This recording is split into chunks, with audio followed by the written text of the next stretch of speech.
The saloon smelled of wet wool and tobacco and pine resin worked into the grain of the table.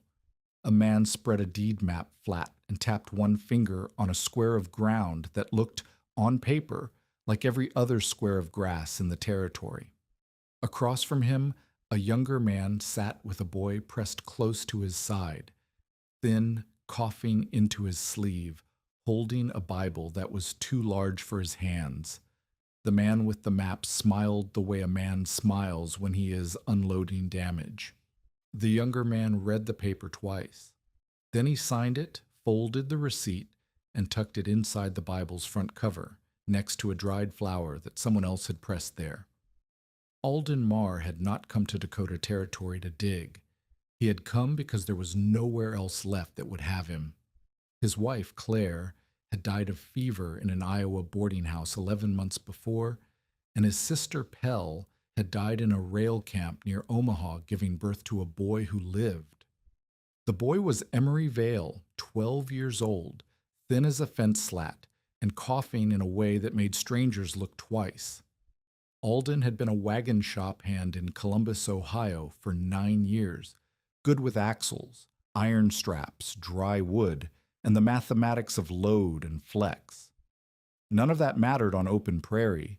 What mattered was acreage broken and wheat sown, and Alden had never turned soil in his life. He had $71, one trunk, one tool roll wrapped in oilcloth, and a boy who was not his son but was now his only charge in the world. The town of Cedar Draw sat on the exposed plain east of the Black Hills, a place that existed because someone had convinced the railroad to bend a spur line 3 miles south, and because men like Mercer Fall had filed on every decent quarter section within riding distance and were now selling parcels at prices that made a working man's savings disappear in a single afternoon. Alden could not afford a town lot. He could not afford lumber at depot prices. He could not afford to rent one of Mercer's drafty frame houses at $4 a month, not if he also intended to feed a boy through winter. What he could afford was the parcel nobody wanted. Mercer Falls spread the deed map across a saloon table and tapped one finger on the northeast quarter of a section that looked on paper like every other square of grass. It was not. 27 acres of mixed grass prairie cut by a limestone sinkhole 28 feet across at the rim and roughly 10 feet deep with walls too steep for livestock and a bottom no plow could reach. 2 men had filed on it before Alden. Both had walked the ground, looked into the hole, and walked away. Mercer wanted $14. He smiled when he said it, the smile of a man unloading damage. The forfeiture clause was buried in the second paragraph of the agreement. If Alden had no habitable dwelling by the first hard inspection after New Year's, Mercer could reclaim the parcel and keep the money. Alden read it twice. Emery stood beside him, holding the dead woman's Bible because Alden had asked him to carry it, and the boy had not asked why. Alden signed. He folded the receipt inside the Bible's front cover, next to the dried flower Claire had pressed there in a year that already felt like someone else's life. They walked the parcel that same afternoon. The grass was high and brown. The wind came from the northwest without pause, and it had nothing to break against, no trees, no ridgeline, no structure of any kind, for what looked like the full distance to the horizon. The sinkhole opened in the ground like a mouth. Limestone shelved downward in uneven steps, pale gray and cracked where frost had worked the joints. At the bottom, dry soil and flat stone. No water standing, no growth except a few weeds clinging to a seam where rainwater had once pooled and drained. Emery looked down into it and said nothing. Alden said, "This is ours." The boy coughed into his sleeve and did not answer. An oar and Bell arrived on the third day. Bell was 62, Cedar Draw's only real carpenter, a former Army bridge hand who had built pontoon crossings during the war and framed houses across 3 territories since. He was not cruel, he was precise, and precision made him blunt. Every new arrival who intended to build anything in Cedar Draw eventually stood in front of Orrin Bell and listened to what they could not afford to hear. Bell walked the parcel with his hands in his coat pockets. He studied the sinkhole from the rim, walked its circumference once, kicked a stone over the edge, and listened to it clatter down. Then he looked at the canvas fly Alden had rigged between two poles and the trunk sitting in the grass beside a cook fire that the wind kept trying to scatter. "You have no framing lumber," Bell said. "No. No foundation stone cut to size. No. No team, no wagon of your own, no shingles, no glass, no finished boards." "I have a stove," Alden said. "Half of one. The firebox is sound." Bell did not smile. He walked to the edge of the sinkhole again and looked down as if measuring it against something in his memory. "A man needs a framed cabin, Mar. 12 by 16 at minimum, stone footing, pitched roof, a working stovepipe that draws clean, and 6 cords of fuel stacked before the first real cold. You have 2 cords of twisted cottonwood that will burn fast and dirty, a stove with no pipe, and a hole in the ground that collects everything a house is meant to keep out. I know what I have." "Then you know what you do not have. Lumber from the depot will cost you $49 before nails, shingles, glass, and pipe. You told Beetle you have $57 left. That buys you walls or it buys you winter food. It does not buy both." Alden stood with his hands at his sides. The wind pressed his coat flat against his ribs. Bell put his hat back on. "A roof belongs above a man, Mar, not 10 feet over his head with the dirt trying to get in." He left without offering to help. Alden did not ask him to. That night, Alden sat beside the cook fire with the numbers scratched on a board with a nail. Lumber, $49. Nails, glass, pipe, $11. Flour, salt pork, beans, dried apples, lard, coffee. A second blanket for Emery, $23. Total, $83. He had 57. The gap was $26, and every cent of it was shelter. Emery lay under both blankets, coughing in bursts that sounded like something tearing inside his chest. The wind did not stop. It came across the grass in long, steady waves, and it carried the cold with it like freight. Alden pressed his palm flat against the frozen ground. It was hard and bitter. He held it there until his skin ached, then pulled it away and looked at the sinkhole rim 12 feet to his left. He did not go to sleep. He sat there with the math and the wind and the sound of the boy breathing badly, and he did not yet have the idea that would save them, but he had the question. Why was the air different down there?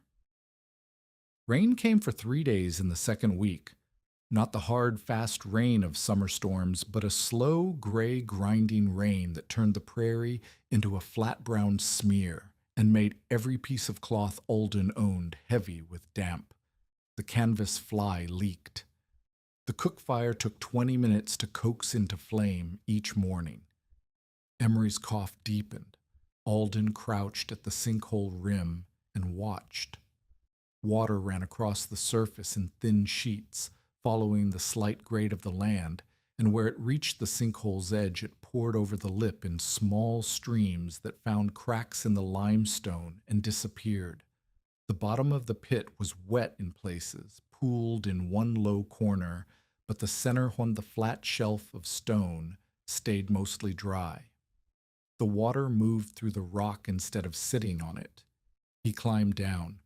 The walls cut the wind to nothing. Above, the canvas fly cracked and snapped. Below, Alden could hear individual drops ticking against limestone.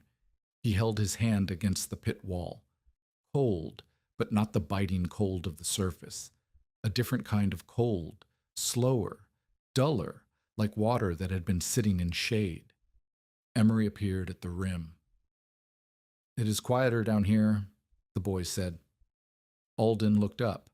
The sky was a gray circle framed by stone. "It is." "Why?" Alden pressed both palms against the wall. He remembered his father's workshop in Columbus, not the shop itself, but the cellar beneath it, where his father stored apple cider and dried beef through the winter. His father had been a wagon wright, a man who understood wood and strain, and the way a load shifts when a wheel drops into a rut. But the cellar lesson was not about wagons. It was about temperature. His father had pressed one hand against the cellar wall and one hand against the winter air outside the cellar door and told Alden to do the same. The wall was cool. The air was brutal. "Wood gives heat away," his father had said. "Earth keeps it slow." Alden had been 14. He had filed the lesson the way a boy files anything a father says, without knowing when it would matter. Now it mattered. He borrowed a cheap spirit thermometer from Beadle's store, promising to return it unbroken. At dawn, he measured the air above the rim, 26 degrees. At the sinkhole bottom, 34 degrees. At noon, the surface warmed to 41, and the wind gusted hard enough to tear a corner of the canvas fly loose. At the pit bottom, 37 degrees. And still, no gust reached the floor. The difference was not survival on its own, but it was a margin. 8 degrees. Windless air. Stone that changed temperature slowly, while the surface lurched between freeze and thaw. Alden did not think bunker. He did not think fortress. He thought about the thing he knew better than anything else in the world, a wagon box. 4 walls, a floor, a roof, designed to flex under load, to shed rain, to enclose space. He had spent 9 years building wagon bodies and repairing them. He knew their joints, their weaknesses, their weight. He knew that a good enclosed wagon body was, in every way that mattered, a small wooden room. He thought, wagon box in a cellar, drop it into the pit, roof the pit flush with the ground, let the earth hold the heat in, let the wind pass over. The design assembled itself in pieces over 3 days. Strip the wheels and running gear, reinforce the wagon box with interior ribs cut from the cottonwood, lower the intact body to the sinkhole floor, and set it on flat limestone pads so moisture could not wick upward. Cut a low entry trench on the east side, where the rim was lowest, roof the sinkhole with salvaged beams. Oak, if he could find it, laid across the opening and braced against the rim.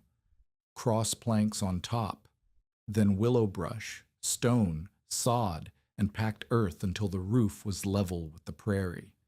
A smoke pipe disguised through a brush pile. A second air vent through a hollowed cottonwood section. A home that could not be seen. A home the wind could not find.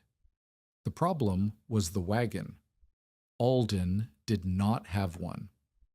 Professor Hiram Appler solved that problem by crashing. Appler was a medicine show man, red-faced, 60, loud, and driving an enclosed wagon painted on every surface with advertisements for liver tonic, tooth drops, and something called Prairie Invigoration Elixir. He had been working the small towns along the rail spur, selling bottles of colored water and alcohol to farmers who knew better but bought anyway because Appler told good stories, and the tonic made them feel warm for an hour. 3 miles east of Cedar Draw, Appler's front axle snapped in a rut. The wagon pitched forward, the right rear wheel crushed under the weight, and the painted sideboards cracked but held. Appler limped into town leading his horse and cursing the territory, the rut, the wheel, and every customer who had ever shortchanged him. He wanted the wagon body gone. The running gear was wrecked. The wheels were firewood. The body itself was 12 feet long, 6 feet wide, and 7 feet tall at the roof peak, an enclosed box of pine and oak planking with iron straps at the corners and a door on the rear. The paint was flaking.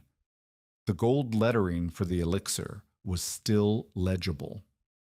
Alden offered $3 for the body and 75 cents for the iron straps. Appler stared at him. "What in God's purpose do you want with a wrecked medicine wagon?" "I want to live in it."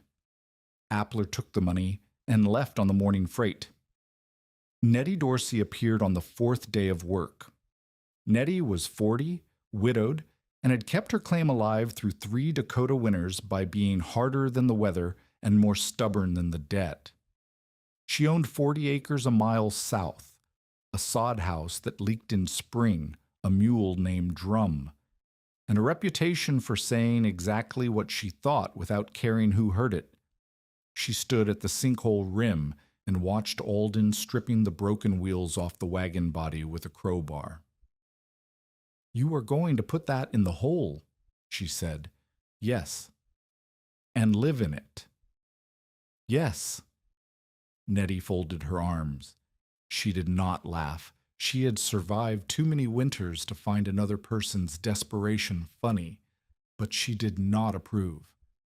"Pits collect death, Mar. I have seen it. Floodwater comes in spring and sits for weeks. Bad air gathers when there is no wind to move it. Snakes find the cool in summer and do not leave.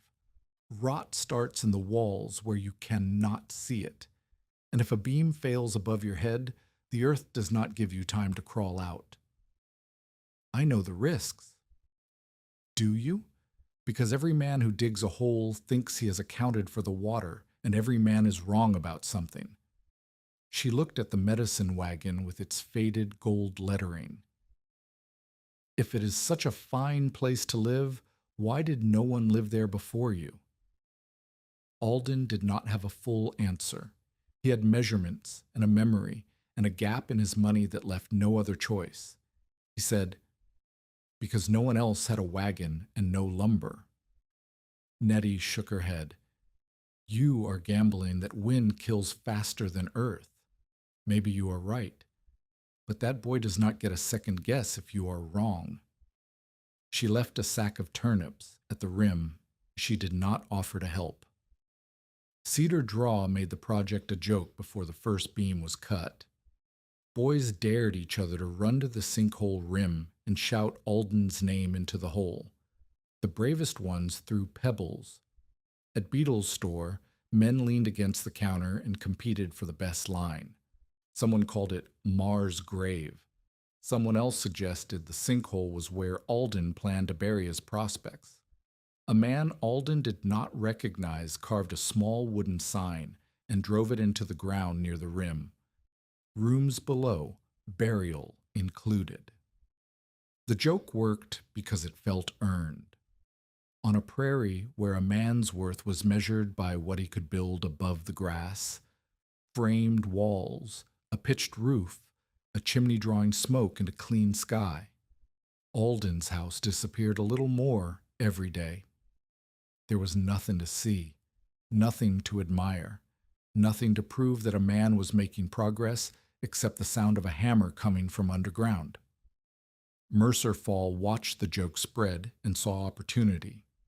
Mercer was 39, lean, sharp-jawed, and owned 2 empty frame houses he rented at $4 a month to men who could not afford to build. He had sold Alden the sinkhole parcel, expecting failure. The forfeiture clause was not an afterthought. It was the business model. Alden would fail to build, Mercer would reclaim the land and the $14, and Alden would be forced to rent one of Mercer's drafty houses through winter at rates that would eat whatever money he had left. Every month of rent was profit. Every failed claim was inventory. Alden's project threatened the arithmetic. If a man could live in a hole for free, Mercer's houses looked expensive and exposed. Mercer found Orrin Bell outside the hardware store and said what he needed Bell to hear. The structure was unsafe, the method was unsound, and the town board ought to deny Alden's dwelling inspection on principle. A man could not improve land by hiding under it. Bell listened. He did not agree, but he did not disagree. He said he would look at the structure when there was something to look at. That was not enough for Mercer. The confrontation came on a Tuesday, mid-morning, with enough men loitering near the sinkhole to serve as an audience. Mercer stood at the rim in a clean coat, his boots dry because he had ridden instead of walked. Below him, Alden and Emery were sealing the wagon roof seams with pine tar heated in a tin pot over a small fire. The smell rose sharp and black. Emery's hands were stained dark. Alden's face was streaked with soot. Mar. Alden looked up, but did not stop working. I want to know your plan for inspection. Bell will not sign off on a hole. The county requires a habitable dwelling. A dwelling has walls, a roof, a door, and a chimney, not a painted wagon in a ditch. It will have walls, a roof, a door, and a chimney. Underground. Below grade. The roof will be level with the surface. Mercer laughed. It was a public laugh, aimed at the men standing behind him. A man cannot improve land by hiding under it. Alden dipped the tar brush and drew a long stroke across a plank seam. A man can improve land by living through January. That landed harder than Mercer expected. A few men shifted. One looked away. January was not an abstraction in Cedar Draw. 3 people had died in the territory the previous winter, and everyone standing at that rim knew someone who had lost stock, fingers, or a roof. Mercer recovered. He leaned forward and spoke loud enough for everyone. You bought a coffin, Mar. You just have not laid down in it yet. Alden said nothing. He lowered another tarred plank into position and pressed it flat with his palm. Emery held the next one ready. Mercer waited for a response that did not come. The silence was worse than argument. He turned and walked back toward town, and the men followed because Mercer was the man with money and Alden was the man in the hole. But 2 of them looked back. Tell us in the comments, have you ever built something people mocked before they understood it? Emery paid the social costs that Alden could absorb, but the boy could not.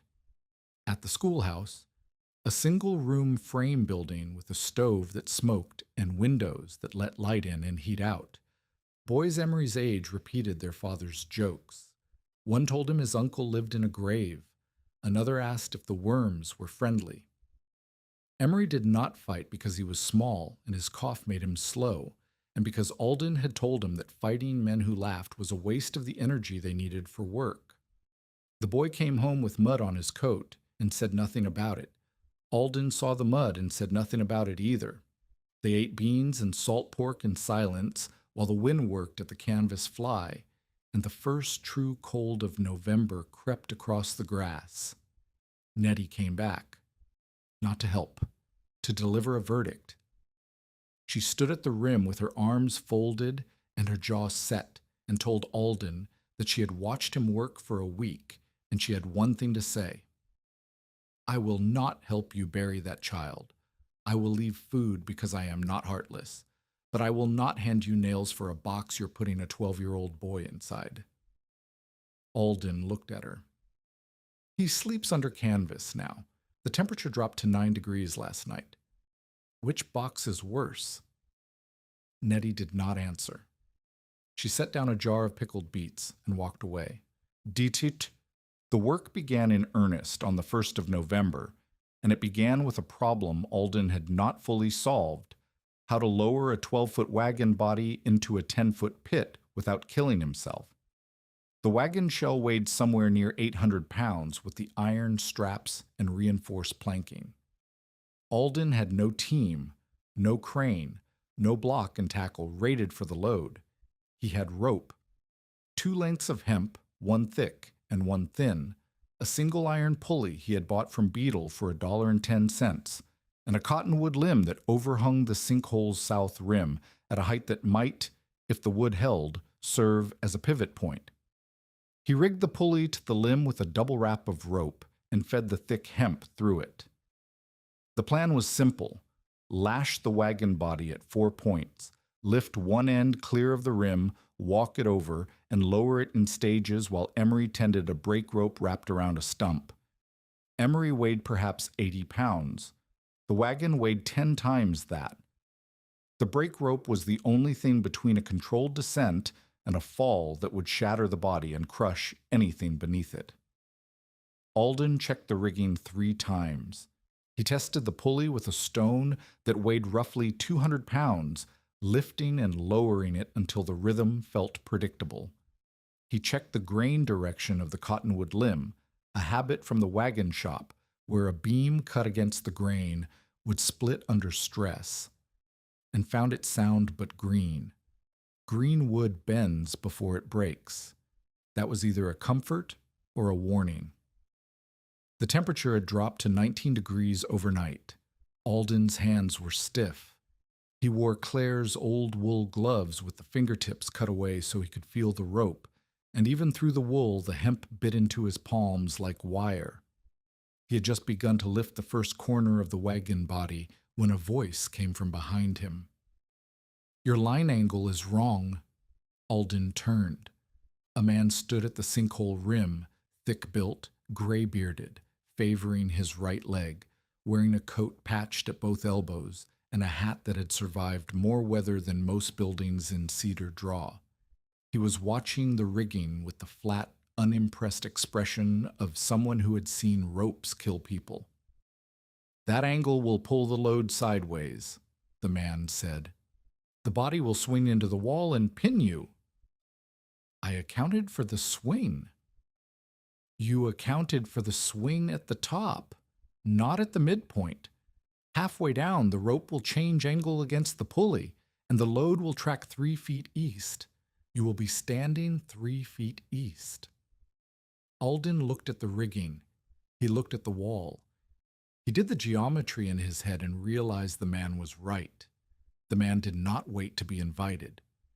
He walked to the rim, lowered himself into the pit with a grunt that favored his bad leg, spat on his palms, and began rereaving the rope through a configuration Alden had never seen, a double block with a redirect that split the load's travel into 2 controlled axes instead of 1. "Burnt Stensland," the man said without looking up from the rope. "Alden Marr. I know who you are. Everyone in Cedar Draw knows who you are.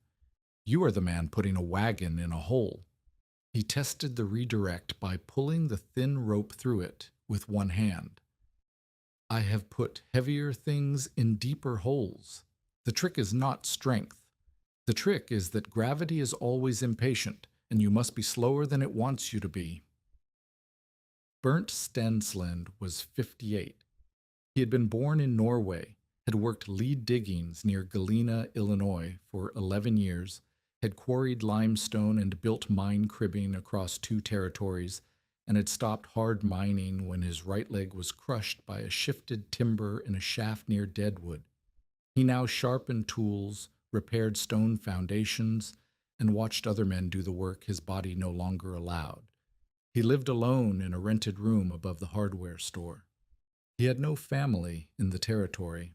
He had stopped at the sinkhole because he had seen the rope angle from the road and recognized that a man was about to be killed by his own rigging, but he stayed because of something else. He watched Alden work for 10 minutes before speaking again, and what he saw was a man who checked the grain of every beam before trusting it, who tested knots with body weight before applying load, and who listened before defending himself. Burnt had spent decades underground. He knew the difference between a man who thought he understood danger and a man who respected it. "You will need dead man anchors," Burnt said. 2 of them, driven into the frozen ground at the north rim, and an A-frame gin pole, not a tree limb. A limb will hold until it does not, and you will not get a warning. "I do not have lumber for a gin pole." "You have cottonwood. Green cottonwood bends. Cut 2 poles, 12 feet, lash them at the peak, and spread the feet 4 feet apart with a crossbar. It will flex, but it will carry the load if you distribute correctly." He looked at Alden with eyes that had measured 1,000 loads in 1,000 dark shafts. "I will show you." Once. Alden did not thank him. He did not need to. Burnt was not offering charity. He was offering competence to someone he recognized as competent, and the transaction required no sentiment. They built the gin pole that afternoon. They drove the dead man anchors, buried logs lashed to stakes, into ground that was just beginning to freeze hard. They rigged the double block with a brake rope that wrapped twice around a stump, giving Emery enough friction advantage that even his 80 pounds could slow 800. The wagon body hung in the air above the sinkhole as the sun dropped and the temperature began its nightly collapse. Alden stood at the rim, one hand on the guide rope. Burnt stood in the pit, watching the load from below, reading it sway the way a sailor reads a mast. "Lower," Burnt said. Emery let the brake rope slip. The wagon dropped 3 inches. The gin pole groaned. The beams flexed. The rope hummed a single low note against the pulley. Again. 3 more inches. Then 6. The wagon body descended into the sinkhole one careful measure at a time, and the light from above grew around it as the box sank deeper, and the walls of limestone rose on either side, and the air grew still, and the wind above sounded like something happening to someone else. Halfway down, the body jammed. One corner caught a jutting ledge of limestone that Alden had not seen from above. The wagon tilted. The brake rope snapped taut. A support beam on the gin pole cracked, not the main beam, but a brace, and the sound was a rifle shot that echoed off the pit walls. Emery screamed. The wagon lurched 6 inches sideways and stopped, wedged against the stone, hanging at an angle that put the full load on one rope instead of 2. "Nobody move." Burnt's voice was flat and calm and carried the authority of a man who had heard worse sounds underground. "Do not pull. Do not release. Hold." Alden's hands were locked on the guide rope. The hemp had burned across his right palm where it slipped, and he could feel the raw skin and the wet warmth of blood. But he did not let go. Burnt moved beneath the tilted wagon, directly beneath 800 pounds of wood and iron hanging from a damaged rig, and wedged a limestone block under the low corner. Then a second, then a third, each one placed with the slow precision of a man stacking charges in a mine. He slackened the offside rope an inch at a time, letting the wagon settle onto the stone blocks instead of swinging free. It took 40 minutes. Nobody spoke except Burnt, and Burnt spoke only to say hold or slack or wait.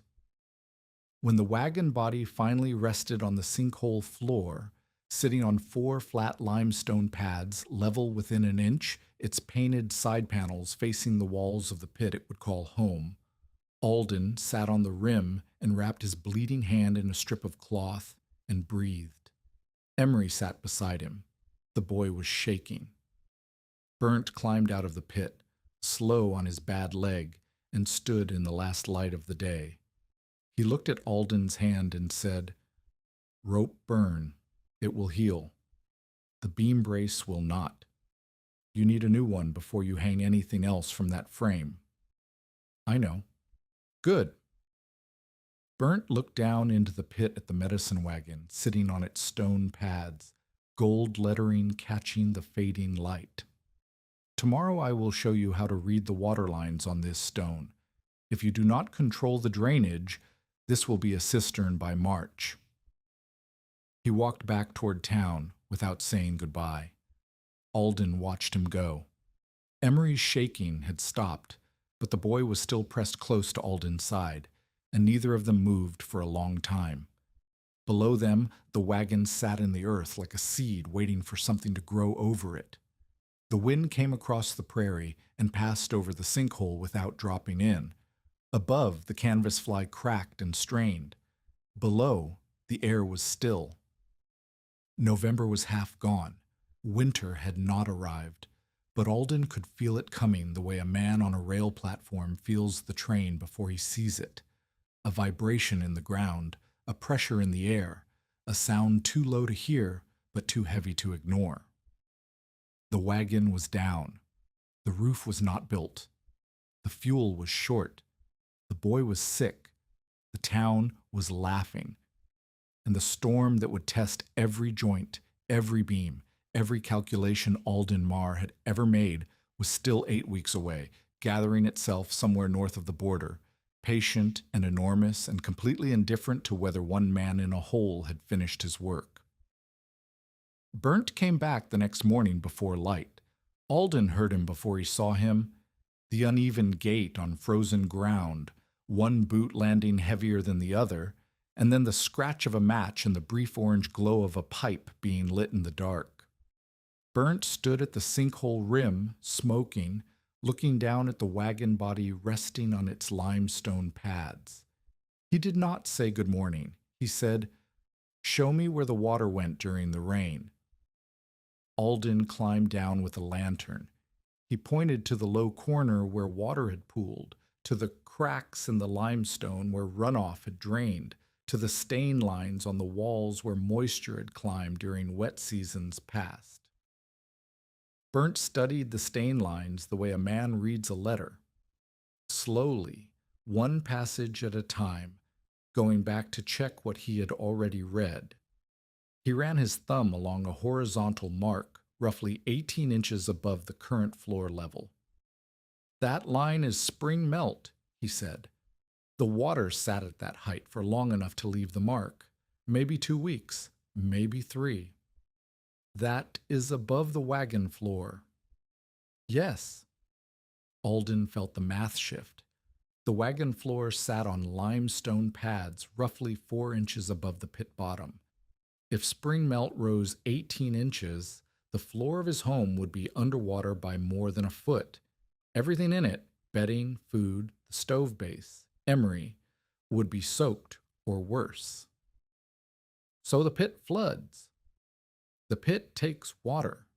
Whether it floods depends on whether you give the water somewhere else to go. Burnt crouched, slow, favoring the leg, and scraped dirt away from the base of the south wall with his knife.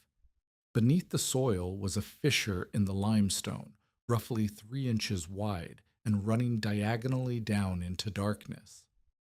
"This is where the surface water went during the rain you watched. It found the crack and drained through, but it drained slowly because the channel is half clogged with silt and gravel." He stood and pointed to the low corner. "You need a sump there, 2 feet deep, lined with gravel. Every drop that enters this pit must flow to that sump before it reaches your floor. From the sump, you cut a trench, shallow, 3 inches deep, slope toward that fissure. Flat stones on the bottom so the channel stays open. The water hits the sump, runs the trench, finds the fissure, and passes through the limestone instead of sitting in your home. And if the fissure clogs, then you clear it every spring, every heavy rain. You treat that fissure the way a miner treats an air shaft. You keep it open or you drown." They spent 2 days building the drainage. Alden dug the sump with a short-handled spade while Burnt directed the trench line, checking the slope with a plumb bob made from a nail on a string. Emery carried flat stones from a scatter pile near the rim and handed them down one at a time. The work was slow and cold and produced nothing visible. No wall rose, no beam was laid, no progress that a man standing above could point to and call a house. But without it, the house was a bathtub. Burnt did not lecture. He showed.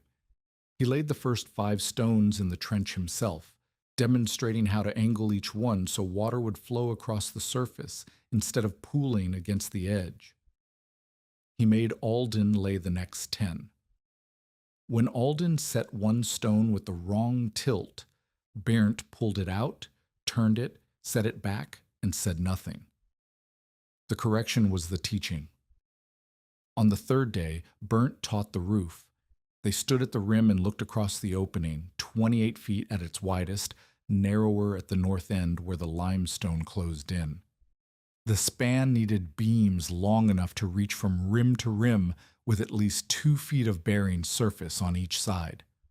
Oak was the wood Burnt trusted. Pine was too soft for the load.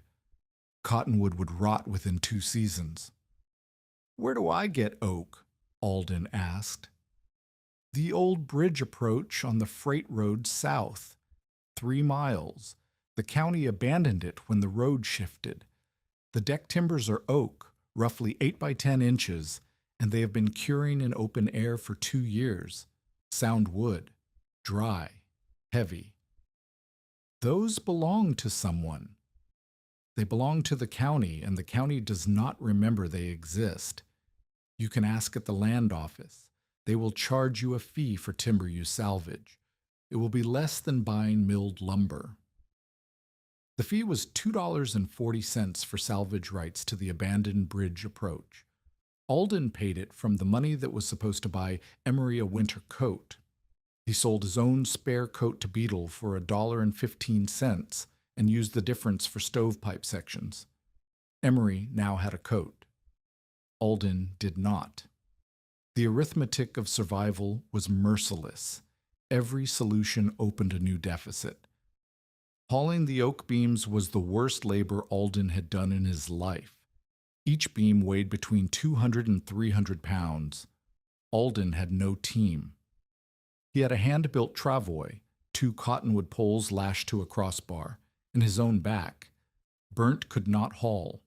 His leg would not allow it. But he walked alongside, directing how to balance the load, when to rest, and where the ground was soft enough to bog the travois. It took 9 days to haul 10 beams, 3 miles each way, 6 miles a day with 300 pounds dragging behind him over frozen grass and rutted track. Alden's shoulders swelled and then ached and then went numb and then ached again in a cycle that repeated itself with every trip. His boots wore through at the left heel.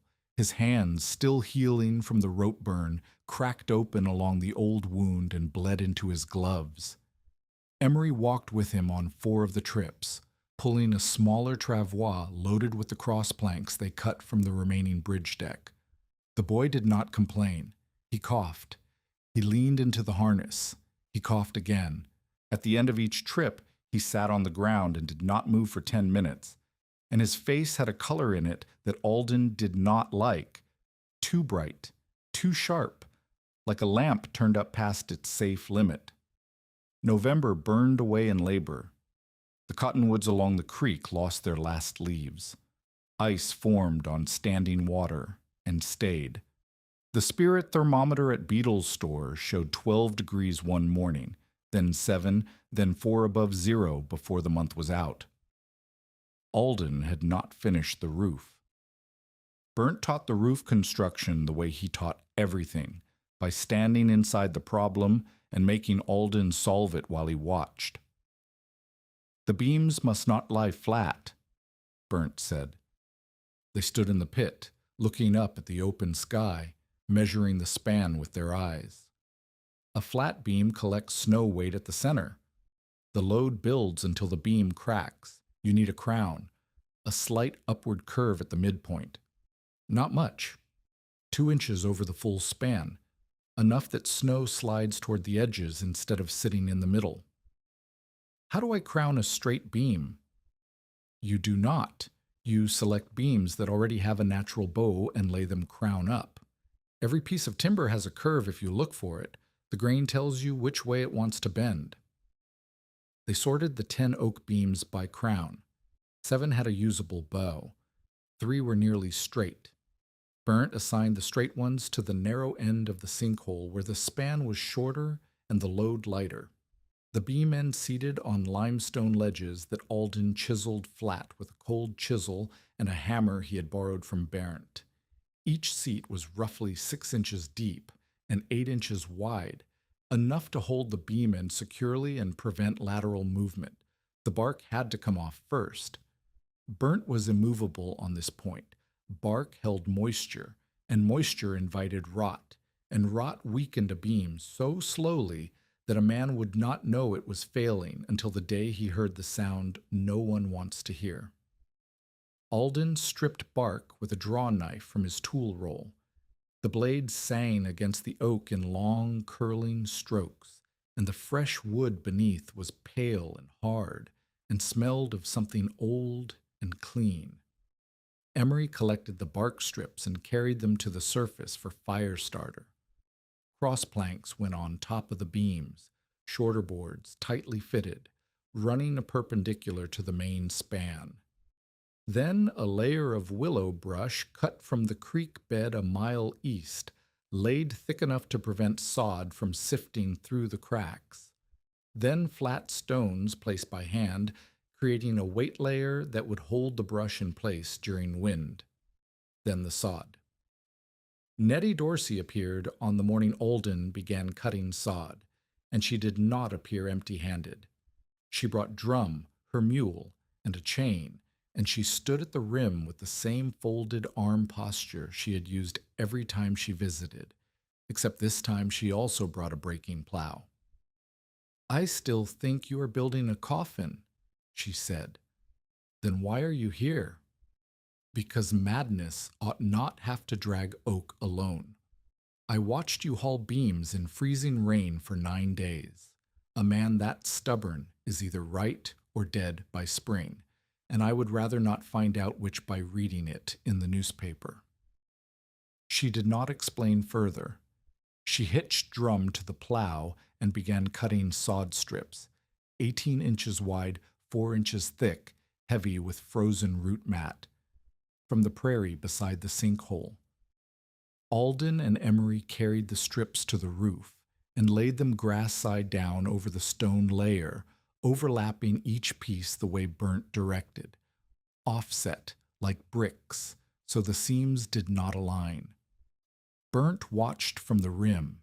He could not lift sod, but he could see the pattern, and twice he stopped the work because the overlap was insufficient, and once because Alden had placed a strip over a gap in the cross planks that would have allowed meltwater to drip directly onto the wagon body below. The packed earth went on last.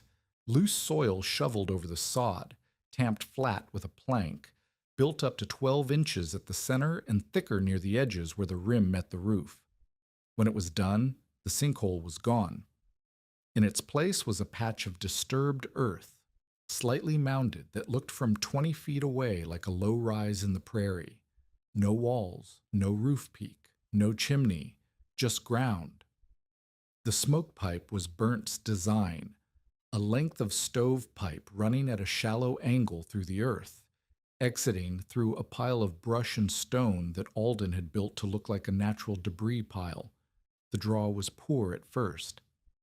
Burnt adjusted the angle, added a short vertical section at the exit, and tested it with damp grass until the smoke rose clean and thin through the brush. At a distance, it looked like fog lifting from a low spot. The second air vent was Alden's contribution, a hollowed cottonwood section, roughly 4 inches in diameter, buried vertically through the roof and disguised inside a fence post. Air entered from above, traveled down the hollow, and emerged inside the wagon body near the floor. The draw was subtle but steady, enough to keep the air moving without creating a draft that would pull heat toward the ceiling. Mercer brought Orrin Bell to the site on a morning so cold that Bell's breath hung in a solid cloud when he spoke. "Show me," Bell said. Alden led them to the entry trench, a narrow cut in the east side of the mound, sloping down to a plank door set into the earthen wall. Bell descended sideways, his shoulders nearly touching both walls of the trench. At the bottom, the door opened into the wagon body. Bell stood inside. The ceiling was low. He had to duck, but the space was dry, warm from the stove, and ordered. 2 bunks, a crate table, a flour barrel stove, tool pegs, water crock. The faded gold lettering of Professor Appler's Prairie Invigoration Elixir ran along the near wall, visible in the lamplight. Bell knocked on the beams above his head. He pressed his hand against the wagon wall. He crouched and looked at the drainage trench running along the floor's edge. He stood at the air vent and held his hand over the opening, feeling the draw. The ceiling is too low. A man can stand, barely. The entry is a death trap in a fire. The second vent can be opened from inside. It is large enough for the boy. The smoke pipe will clog in heavy snow. That is why there are 2 vents and a stove damper. Bell was looking for reasons to condemn the structure. The reasons he found were real but manageable, and he knew the difference. He had spent 30 years judging buildings. This was not a building by any standard he recognized, but it was tight, dry, warm, and structurally sound. He looked at Alden. I need to see the roof hold weight, not a man's weight. I need to know it can take a thaw and a refreeze and a foot of wet snow without movement.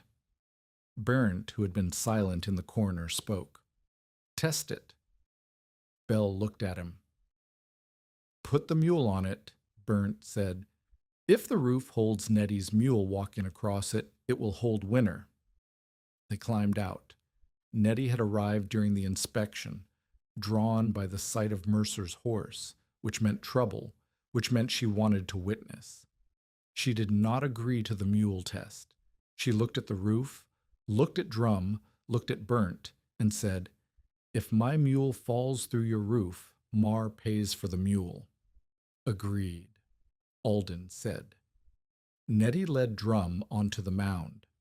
The mule walked slowly, placing each hoof with the instinct of an animal that understood uncertain ground. Beneath the sod, the oak beams groaned, a low, steady sound that traveled through the earth and could be heard from inside the pit. Bell listened. He watched the surface for sag. He walked the perimeter, looking for cracks, shifts, or settling. The beams groaned. They did not crack. The mule crossed the full span, turned, and walked back. The surface held. Bell did not approve the structure, but he stopped laughing. He said, I will grant a temporary habitation. Good through thaw. If thaw does not kill you, I will inspect again. Mercer, standing at the edge with his arms crossed, said nothing. His face had the expression of a man watching a debt go unpaid. By late December, the Wagon home was lived in. The strangeness of it faded for Alden and Emery within the first week. A home is a home when the stove draws clean, and the blankets stay dry, and the wind outside is something heard but not felt. The details settled into routine. Alden woke first, fed the stove, heated water. Emery dressed in the half-dark, his cough still present, but no longer worsening in the steady, moderate air. They ate in lamplight. They emerged into the cold like men climbing out of a boat onto a dock, a transition between 2 worlds. The early data appeared without being sought. Alden hung wet socks near the stove, and they dried in 2 hours without stiffening because no wind pulled the moisture away. The heat simply worked. A cup of water left near the door did not freeze overnight, though the surface bucket above the rim crusted with an inch of ice before dawn. The stove consumed less fuel than Alden had calculated. He marked wood use with chalk on a beam. 1 armload carried them from supper to morning. Above ground in Nettie's sod house, 1 armload lasted until midnight, and the pre-dawn hours required a second feeding. Bell inspected again 2 days before Christmas. He brought a level, a plumb bob, and the same flat expression he wore to every structural judgment. He measured. He tested. He pressed his ear against a beam and tapped it with his knuckle, listening for the hollow sound that would indicate rot or separation. He found nothing wrong that was not already a concession he had noted before. The ceiling was low. The entry was narrow. The chimney draw was unconventional, but the stove drew. The roof held. The floor was dry. Habitable until thaw, Bell said, provided thaw does not kill you. He left. Mercer did not attend the second inspection. Burnt brought the canary on the 28th of December. He carried the cage, small, wire, dented, with a wooden perch and a tin water cup, under his coat, and set it on the crate table without ceremony. Inside, a yellow bird the size of Alden's thumb sat on the perch and tilted its head. "What is that for?" Alden asked. "The thing you do not smell can still bury you." Burnt hung the cage from a peg near the ceiling, where the warm air gathered. "In the lee diggings we kept canaries at the shaft junctions. If the air went bad, slow gas, low air, smoke from a fire below, the birds showed distress before a man felt it. By the time a man feels it, he has been breathing it for too long." "This is not a mine?" "It is an enclosed space below ground with a combustion source and limited ventilation. It is close enough." Burnt adjusted the cage so the bird could see the lamp. "Watch the bird. If it flutters without cause, check the vents. If it sits still with its feathers out, open the door. If it falls off the perch, get out." Alden thought it was excessive. He also hung the cage where Burnt indicated and filled the water cup from his own supply. The canary sang in the mornings. Emery named it Bell, after the inspector, because it made a small noise and then looked at you as if expecting a correction. January opened with weather that made no sense. The temperature rose. Snow that had crusted hard over the prairie softened and shrank. Water pooled in low spots that had been solid ice for weeks. Children walked to school without heavy wraps. Women stood in doorways with their faces to the sun. Men gathered outside Beadle's store and spoke in the optimistic tone that comes when the body stops hurting and the mind forgets why it was afraid. Someone told Alden that his underground house would be a mud cistern by spring. Someone else said the warm spell proved God preferred houses with windows. The jokes were lighter now, less hostile, more habitual, the way a town keeps a nickname alive after the reason for it has faded. Alden did not laugh. He watched the sky. Newspapers from Huron and Pierre reported storms north and west. Temperatures in Montana had dropped 40 degrees in a single afternoon. A cattleman near the Yellowstone had lost 200 head in a sudden freeze. The reports were 2 weeks old by the time they reached Cedar Draw, carried on a freight wagon that also delivered flour, nails, and a sense that the warm spell was borrowed time. Burnt read the newspapers at Beadle's store and said one word to Alden. "Soon." January 12th began too warm, too still, and too bright. Alden woke to silence. Not the silence of early morning, which has a grain to it, a rooster, a dog, the crack of ice adjusting. This silence was smooth, empty. The stove had burned low overnight because the wagon home had held its warmth without effort. Emery was asleep with his blanket pushed down to his waist, something he had not done since October. Alden climbed the entry trench and stood on the surface. The air was soft, 40 degrees, maybe warmer. The sun was a pale disk in a sky that had no clouds and no color, just a flat white brightness that hurt to look at directly. South, the prairie lay open and still. East, Cedar Draw's rooftops caught the light. North, the horizon was wrong. It was not a cloud.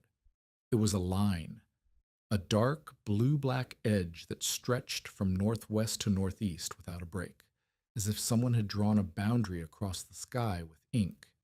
It sat on the horizon and did not appear to move, but the light beneath it was different, darker, denser, the kind of light that precedes not a storm, but an erasure. Alden stood and watched it for perhaps 30 seconds. Then he went below, woke Emery, and told him to dress. Emery was not at the shelter an hour later when the line moved. Nettie had come for the boy at mid-morning. His cough had deepened again overnight, and she had broth, real broth, from a hen she had killed 2 days earlier. And she had told Alden that soup in a warm kitchen was better medicine than anything underground. Alden had agreed. The day was mild. The walk was short. Emery would be back before dark. The front arrived at 1:30. It did not build. It did not approach in stages. It struck. The dark line that had sat on the northern horizon crossed the remaining distance in what felt like minutes, and when it reached Cedar Draw, it did not announce itself with thunder or the slow moan of a building gale. It hit like a wall falling. The temperature dropped. Not gradually, it fell as if something had been cut. The mild 40-degree air was replaced by something that burned exposed skin on contact. Wind came with it, and the wind carried snow that was not snow. It was ice, fine as dust, sharp as ground glass, and it moved horizontally. Visibility went from miles to feet in the time it took to draw a breath. Alden was repairing the entry trench's upper step when the first blast hit. It threw him sideways against the rim. Ice needles peppered his face and neck. The sound was not a howl, it was a roar, a continuous physical pressure of noise that obliterated every other sound in the world. He could not hear his own voice. He could not see the entry door 6 feet below him. He crawled to the door, pulled it open against a wind that wanted to tear it from his hands, and fell inside. The canary was fluttering in its cage. The stove still breathed. The walls did not shake. But Emery was at Nettie's, 1 mile south. Open prairie, no rope line, no fence to follow. A 12-year-old boy with a bad cough sitting in a sod house that Nettie herself had said leaked in spring and groaned in wind. Alden stood in the wagon home, breathing hard, feeling the warmth of the stove on his face and the cold of the decision in his chest. He could stay. The shelter was built for this. The boy might be safe enough at Nettie's. The storm might pass in an hour, or it might not. Nettie's house had one stove, thin walls, a door that stuck, and a window that had cracked in November and been patched with oilcloth. If the wind found the cracks, and this wind would find every crack in every building in Cedar Draw, the heat would be pulled from that room faster than the stove could replace it.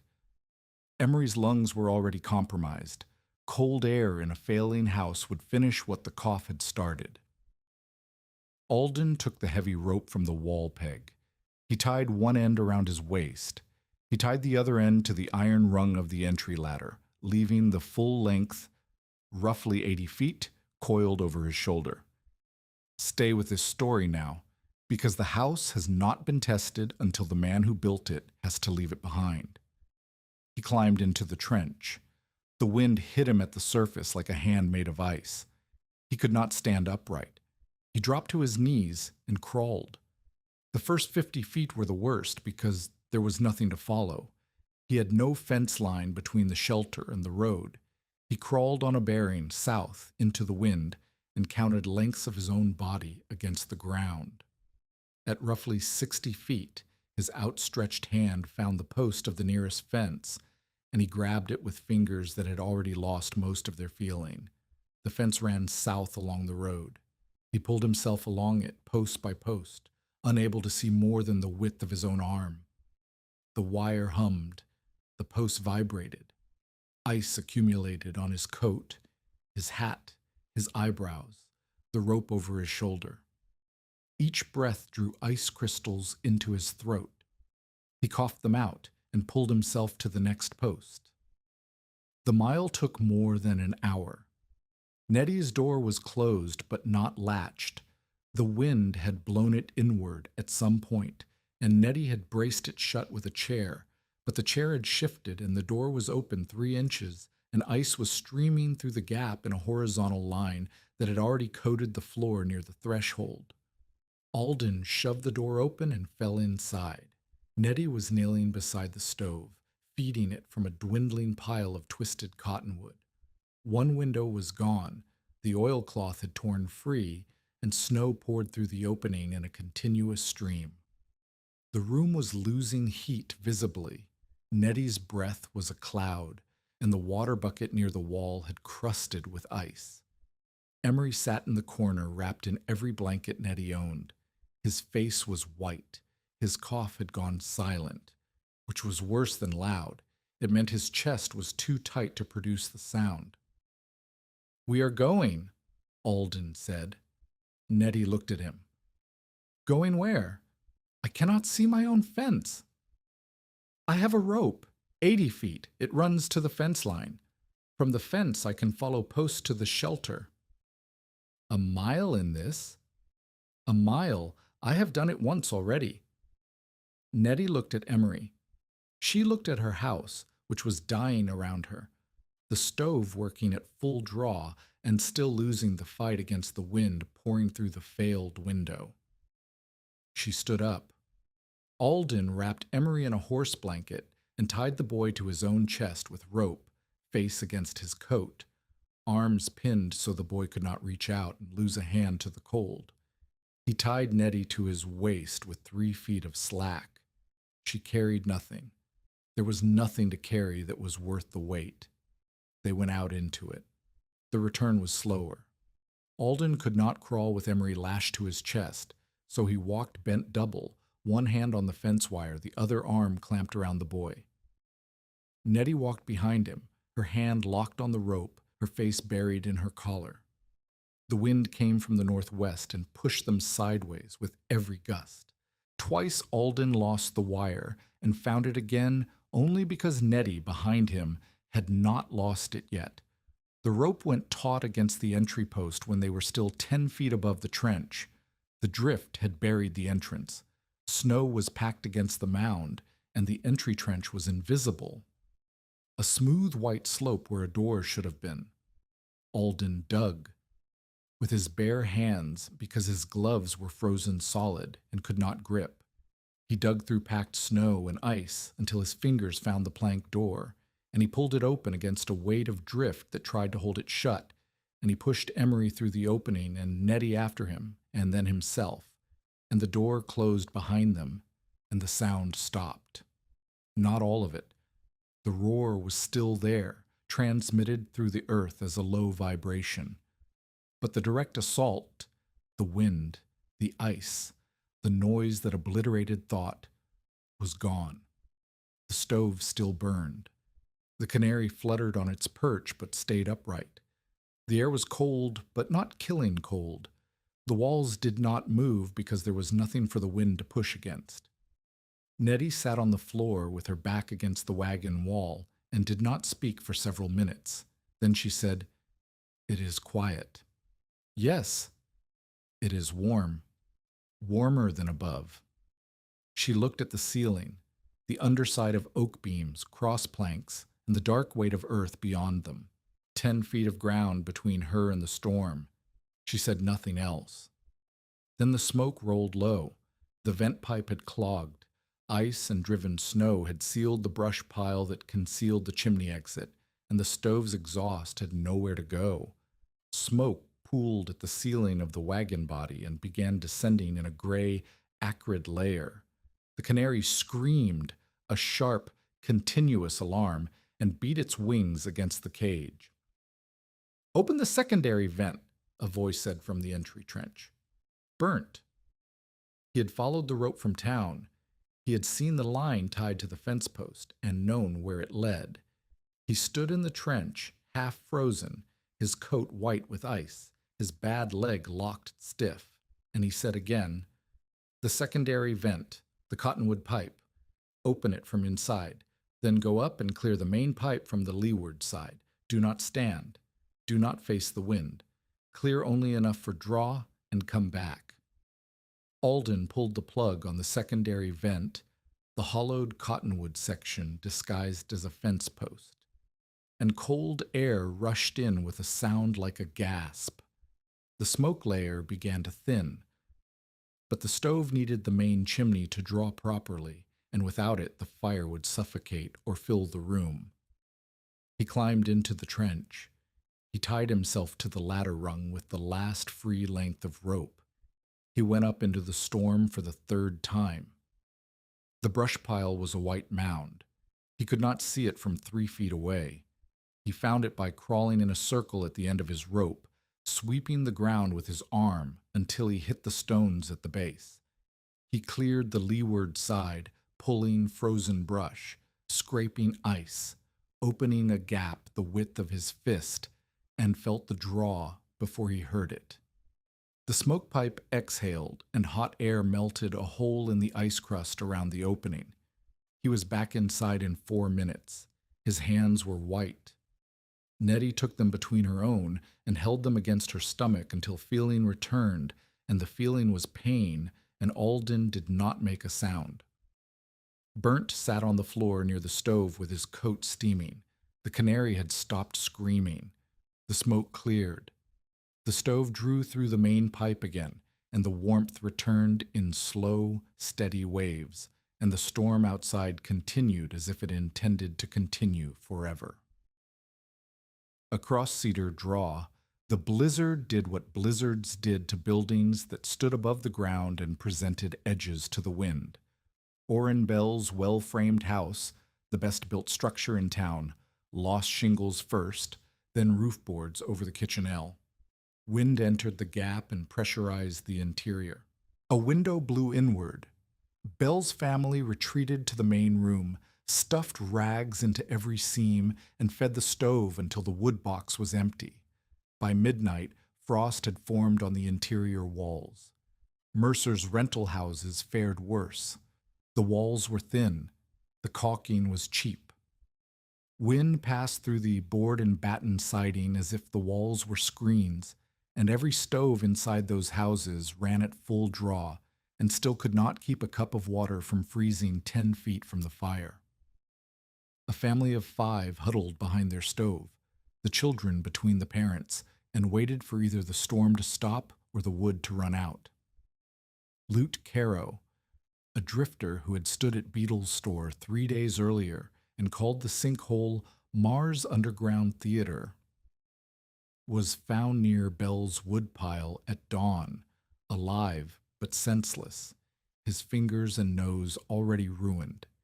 He had been walking between the livery and his rented room, a distance of perhaps 200 yards, and had lost the road. Mercer's hired hauler, a man named Prewitt, died. He had left Mercer's barn to check the draft horses in the livery and had not arrived. They found him the next morning between the 2 buildings, 40 feet from the livery door.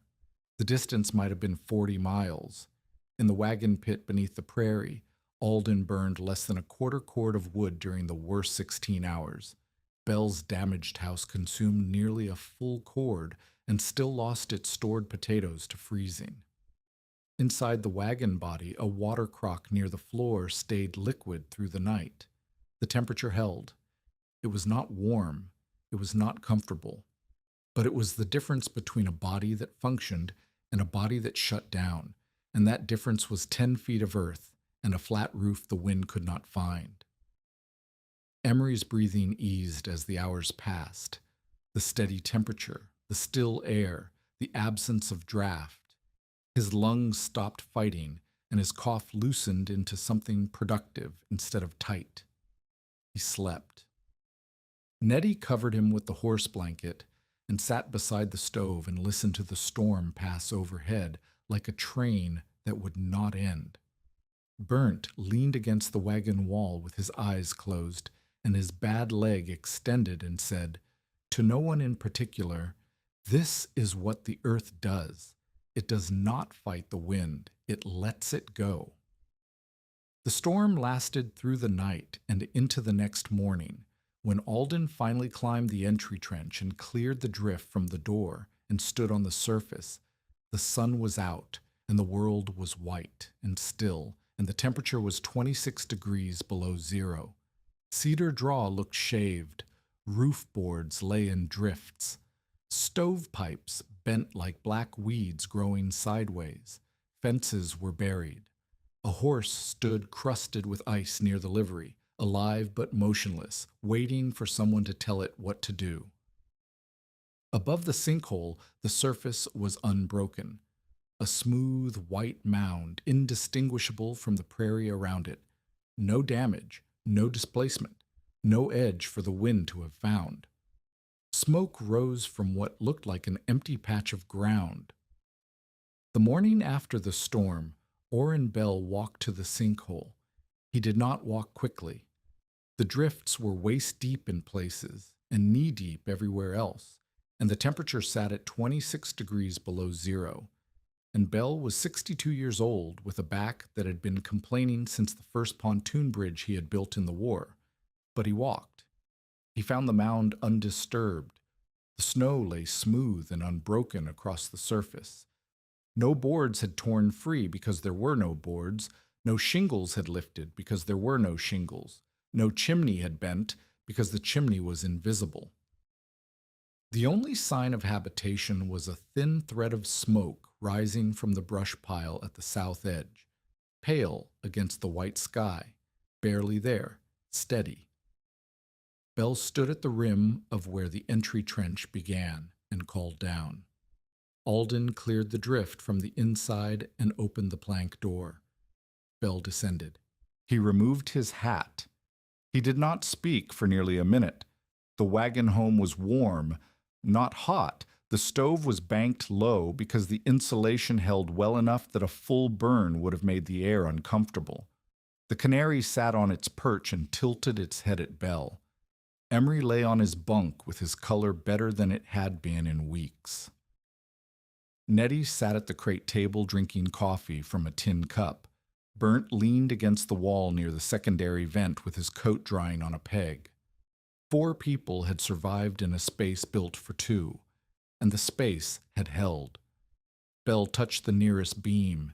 He pressed his palm flat against it, the way he tested every structural member he had ever judged, feeling for vibration, flex, the subtle give that indicated a beam near its limit.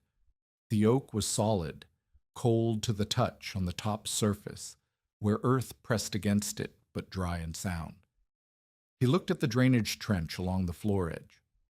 Dry. He looked at the sump in the far corner.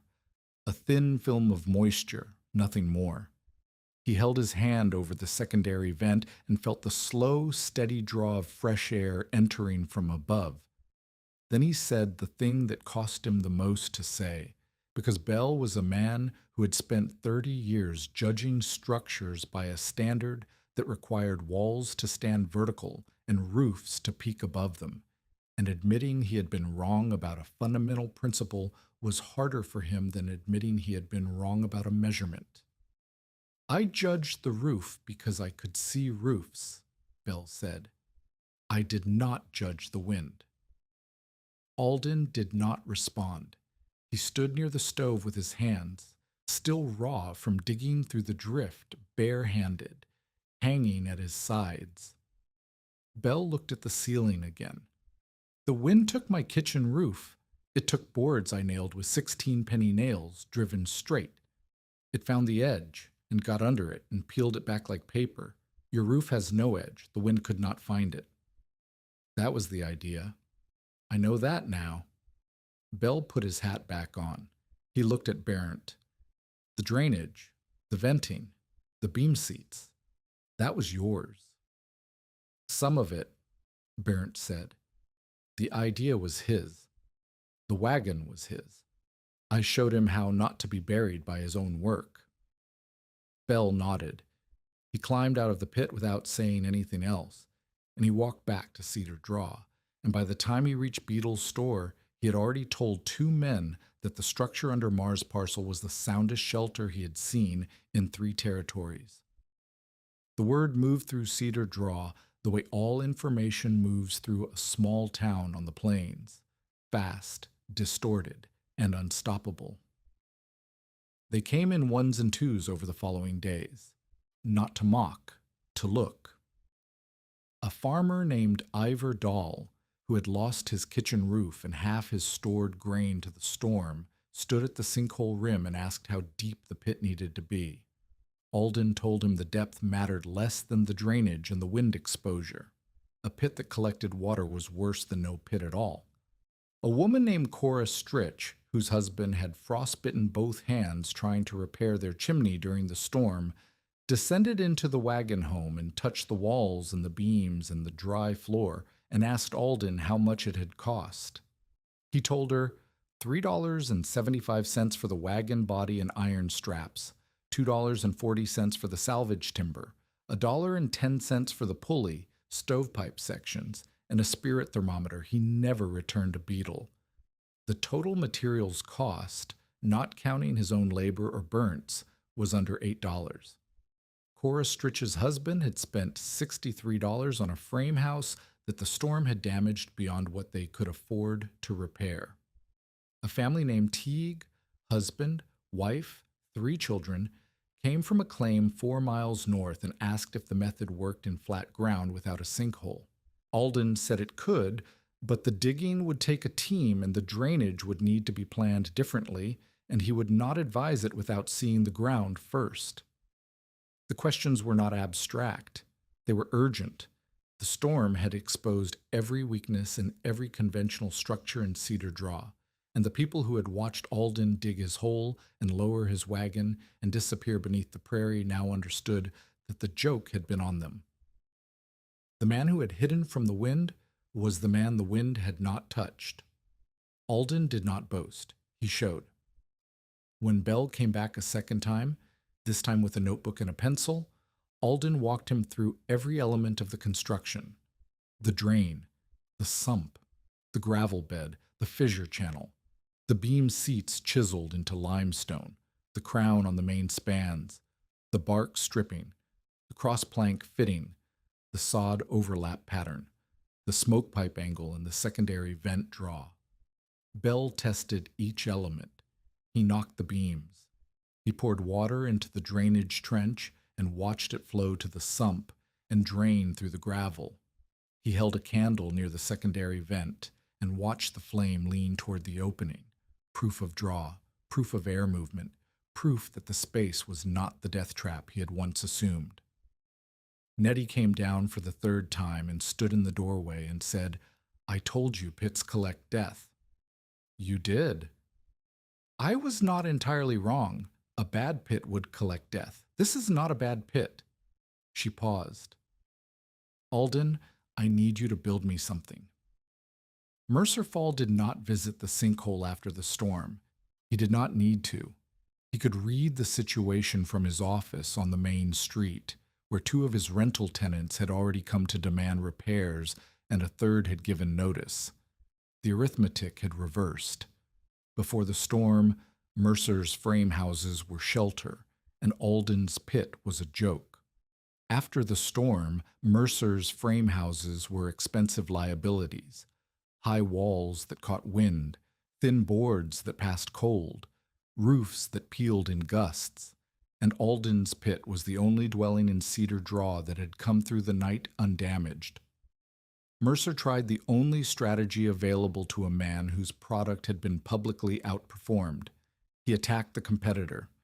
He told anyone who would listen that the survival was luck, that the storm had come from the northwest and the sinkhole happened to be sheltered by a slight ridge, that a storm from the south would have driven snow straight into the entry trench, that the method was a fluke dressed up as a principle. Some men listened. Mercer had money and standing and the habit of being believed.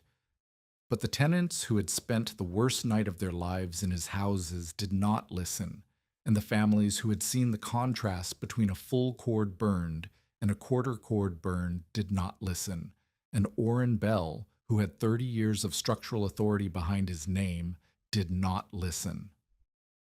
Mercer's voice got louder. The audience got smaller. The forfeiture clause in Alden's deed agreement sat in Mercer's files, technically enforceable, practically worthless, because no magistrate in the territory would evict a man from the safest dwelling in the county. In the weeks after the storm, Burnt and Alden became something neither had expected: partners. They had been teacher and student during the construction. Burnt directed. Alden executed. The hierarchy was natural, and neither man questioned it because Burnt had 40 years of experience underground, and Alden had none. But the storm changed the balance. Alden had designed the shelter. Alden had made the critical decisions: the wagon body, the sinkhole, the flush roof. Burnt had taught him how to build it safely, but the idea was Alden's, and the idea had worked. Burnt recognized the shift the way an experienced man recognizes any shift, without ceremony, without resentment, with the quiet adjustment of someone who has always valued competence over pride. They began drafting guidelines for others, not blueprints. Burnt refused to draw plans because he said every piece of ground was different, and a plan made men lazy about reading their own site. Instead, they wrote rules. Burnt dictated. Alden wrote in a carpenter's notebook with a pencil that needed sharpening every half page. Never dig where water sits in spring. Read the stain lines on every wall before you set a post. Never build without a drain. The drain comes first, before the floor, before the walls, before anything. Never bury a roof without venting it twice. One vent is a convenience. Two vents are the difference between sleeping and suffocating. Never trust a beam that still carries bark. Strip it or replace it. There is no third option. Never sleep below grade with only one exit. If the ground allows a second exit, build one. If it does not, build the primary exit wider than you think you need. The rules were specific, practical, and born from the two things that mattered most in construction below ground: water and air. Burnt said that every man who had died in a mine had died because of one of those two things: too much water or not enough air, and that a home underground was subject to the same laws. They worked together on Nettie's project first. Nettie did not have a sinkhole. She had a ravine bank, a cutaway where a seasonal creek had carved an 8-foot vertical face in the clay and limestone soil south of her claim. The bank faced east, which meant the prevailing northwest wind would pass over it. The clay was dense. The drainage was uncertain. Burnt walked the bank with his hands on the soil, reading it the way he read everything underground, by touch, by smell, by the color of the seepage lines. He told Nettie that the upper 3 feet of the bank were clay over gravel, and the gravel would drain if they kept it open, but the lower section was clay over clay, and clay held water like a bowl. "You cannot go deep here," he said. 4 feet into the bank, no more. A half dugout. Earth walls on 3 sides, a timber and sod front wall, a low roof flush with the top of the bank. That is a root cellar, not a house. It is a storm room, a place you go when the wind comes. You keep your sod house for daily life and your storm room for the nights that try to kill you. Nettie accepted this. She was not a woman who argued with expertise when the expertise had recently saved her life. The disagreement came 2 weeks into the project, and it came between Burnt and Alden.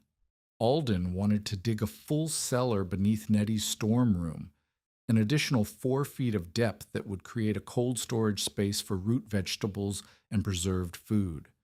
The logic was sound.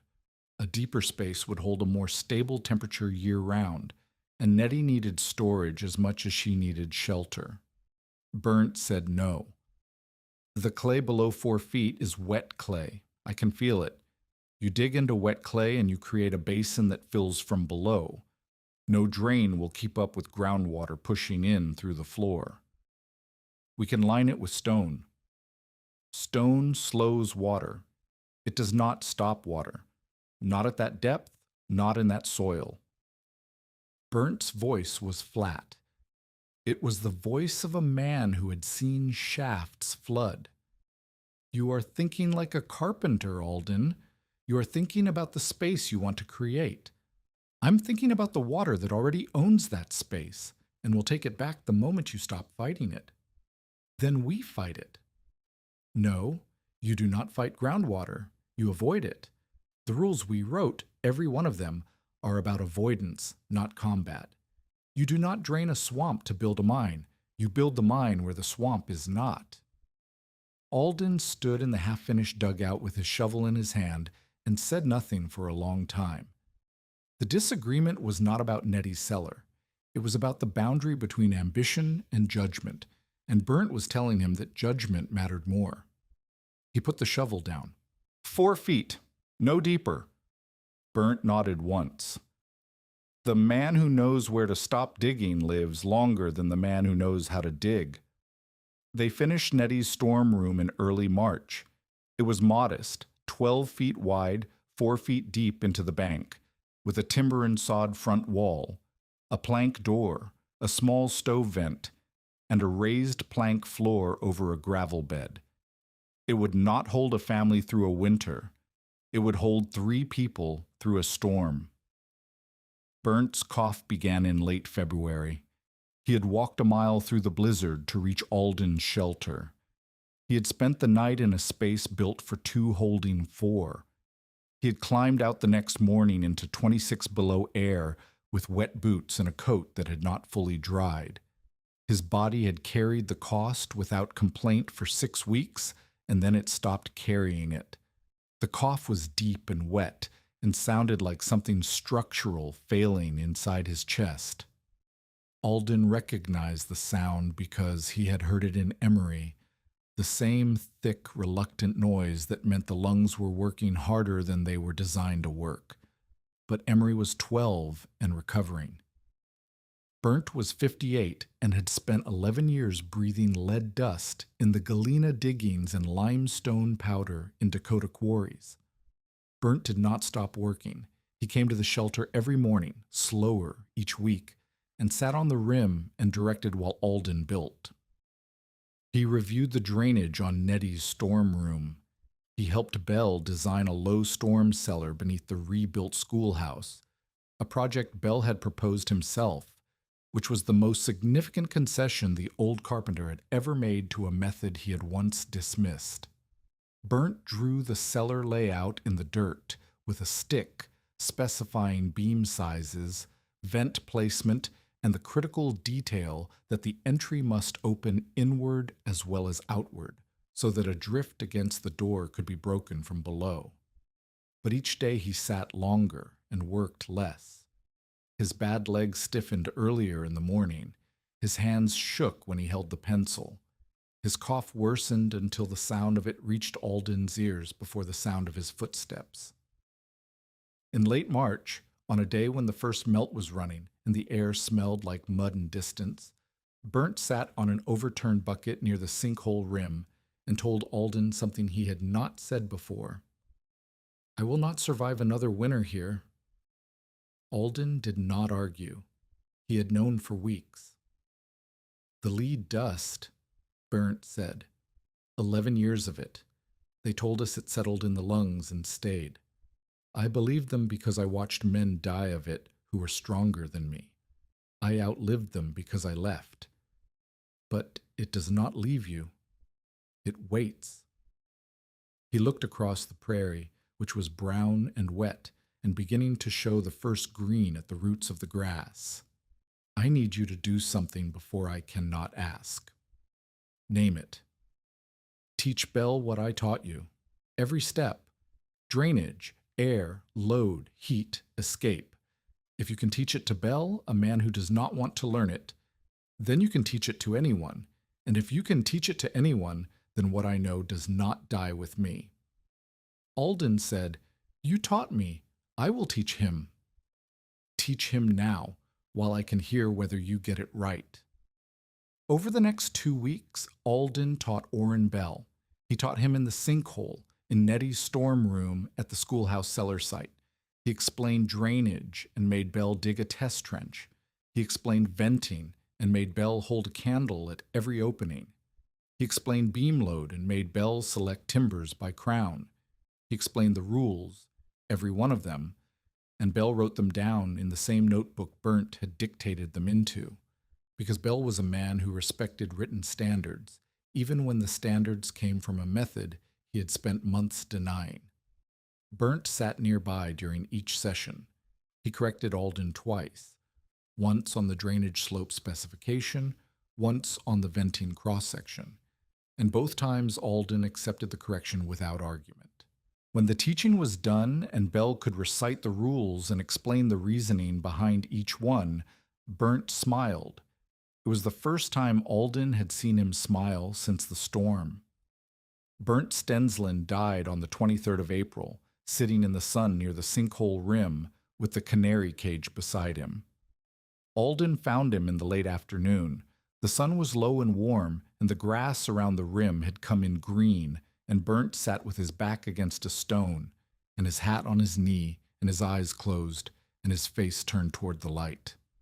The canary sat on its perch and sang a single repeating note, the way it sang every morning when the lamp was lit.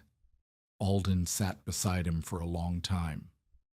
He buried Burnt on the only rise of ground that could see the whole town, a low hill north of the parcel, where the grass was short and the wind came clean. He set a small limestone marker and cut the name deep enough for Weather to fail at erasing it, Burnt Stensland. He did not add dates or sentiments. The stone was enough. The name was enough. The man who had taught Alden how not to be buried was buried on the highest ground in Cedar Draw, where the sky was wide and the earth was thin, and nothing overhead could press down. Spring thaw came hard that year, and it came for Nettie's storm room first. The seasonal creek that had carved the ravine bank woke in April with a week of warm rain and rapid snow melt. Water that had been locked in ice for 4 months moved south in sheets across the prairie, found the ravine, and poured into it with a force that turned the gentle cut into a rushing channel. Nettie's storm room sat in the bank above the creek bed. It should have been safe. The floor was 4 feet above the normal water line, and the drainage gravel beneath the planks was designed to pass seepage into the ravine. But the hired help Nettie had brought in to finish the back wall after Burnt's death had skipped the lower drain. The gravel line that was supposed to channel groundwater from behind the back wall into the ravine had been left uncut because the man said the soil was dry and the channel was unnecessary work. The soil was dry in March. In April, it was not. Water pushed through the clay behind the back wall, found no outlet, and pooled beneath the plank floor. Within 2 days, the floor planks were wet. Within 4, water stood an inch deep inside the room. The stored turnips and potatoes in the back corner began to rot. The stove base rusted. The timber wall bowed inward under the pressure of saturated soil. Nettie came to Alden at dawn on the 5th day, mud on her boots and fury in her voice.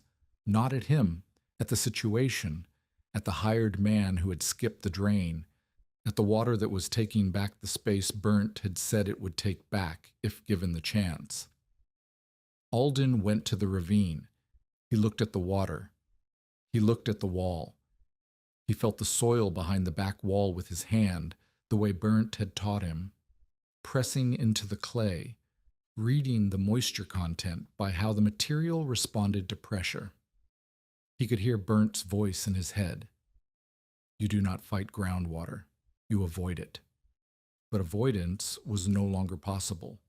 The water was already inside. The question was whether to drain it or abandon the room. Everyone out, Alden said. Move everything above the water line. Bedding, food, tools. Move them now. He cut a relief trench with a mattock, a shallow channel running from the lowest point of the floor through the back wall and into the ravine bank. The work was brutal. The clay was wet and heavy and stuck to the blade. Water flowed into the trench as he dug, which meant he was working in mud that kept trying to fill the space he was creating. He reached the blocked gravel line, the drain the hired man had skipped, and found it exactly as he expected, a clean line of gravel that ran 18 inches and then stopped at a wall of undisturbed clay. The drain had been started and abandoned. The gravel was there. The channel through the clay was not. Alden knocked through the clay with the mattock. 3 strikes, 4. The clay split and water rushed through the gap with a sound like a held breath releasing. The pressure behind the back wall dropped. The floor water began to move, slowly, then steadily, toward the trench, into the gravel line, through the gap, and out into the ravine. He rigged a canvas sluice from a tarp and 2 poles to divert surface water away from the bank above the storm room, so that rain would not continue feeding the groundwater that had caused the problem. The sluice was temporary. The drain was permanent, provided someone maintained it. He stood in the empty draining room with mud to his knees and his hands raw and looked at the back wall, which was still bowed but no longer buckling. The drain was in the rules, he said to Nettie, who stood in the doorway.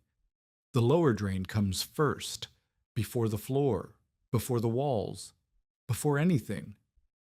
The man I hired said it was unnecessary. The man you hired has not spent a winter underground. Nettie looked at the room. The water was receding. The damage was repairable. The lesson was expensive, but not fatal. Burnt would have caught it, she said. Burnt is not here. The rules are here. Follow the rules. It was the first time Alden had spoken with authority that was entirely his own, not borrowed from Burnt, not hedged with doubt, not offered as suggestion. He had solved the problem without his mentor, using his mentor's principles, and the solution had worked. The shift was visible. Nettie saw it. Bell, who arrived an hour later to inspect the damage, saw it. Mercer saw it too, and he did not like what he saw. Mercer funded the complaint within a week. He found a man named Dancy, a territorial clerk who processed building disputes and land use challenges, and paid him to file a formal objection to subsurface dwellings within the Cedar Draw Township limits. The objection cited the spring thaw flooding of Nettie's storm room as evidence that underground construction was inherently dangerous and should be prohibited. The complaint named Alden as a self-appointed builder operating without credentials, supervision, or liability. It referenced the flooded storm room. It did not reference the blizzard, or the houses that had failed, or the man who had died 40 feet from a door he could not find. Mercer presented the complaint at a town meeting held in the rebuilt schoolhouse, the same schoolhouse that now had a storm cellar beneath it designed by Bernd Stensland and built with Orrin Bell's approval. Alden attended. He sat in the back row with his hands on his knees and said nothing while Mercer read the complaint aloud. Mercer was a good speaker. He had the salesman's gift of making reasonable doubt sound like proven fact. He said the words dangerous and unregulated and liability with the confidence of a man who had never built anything with his own hands, but understood the power of language over men who had. If this story reminds you why preparation matters, share it with someone who believes the old ways were simple. They were never simple. They were learned. Nettie stood up. She did not ask permission to speak. She walked to the front of the room and turned to face the men and women sitting on the schoolhouse benches and said what she had come to say. My storm room flooded because a man I hired did not follow Alden Marr's instructions. He skipped the lower drain. Alden told him to dig it. Bernd Stensland told him to dig it. The rules they wrote, the rules pinned to the wall of that room, were said to dig it. He did not. The water came in. The danger came from ignoring the method, not from following it. She looked at Mercer. You are standing in a schoolhouse that has a storm cellar built to the same rules you're trying to ban. Your tenants spent the worst night of their lives in houses you built cheaply and maintained poorly. One man died trying to reach your livery. No one died underground. Mercer opened his mouth. Nettie did not give him the space. I was the first person to tell Alden Marr that pits collect death. I was wrong. Pits collect death when they are built badly. So do houses. So do barns. So does everything a man puts together without knowing what he is doing. The difference is that Alden knows what he is doing, and you, Mercer, have never known what anyone was doing beneath a structure you owned because you have never crawled under one. The room was silent. Bell sat in the front row with his arms folded. He did not speak. He did not need to. His presence in the room, in the schoolhouse with the cellar he had approved, was testimony enough. Dancy, the territorial clerk, looked at his complaint, looked at the room, and said he would file the objection, but noted that enforcement was discretionary and the township board would need to vote. The vote never came. Mercer did not have the support to force it, and after Nettie's speech, he did not have the credibility to request it. He walked out of the schoolhouse without speaking to anyone. The door closed behind him with a sound that echoed in the cellar below. Alden stood outside the schoolhouse afterward, in the evening light, with Nettie beside him and Belle across the road loading his tools into a handcart.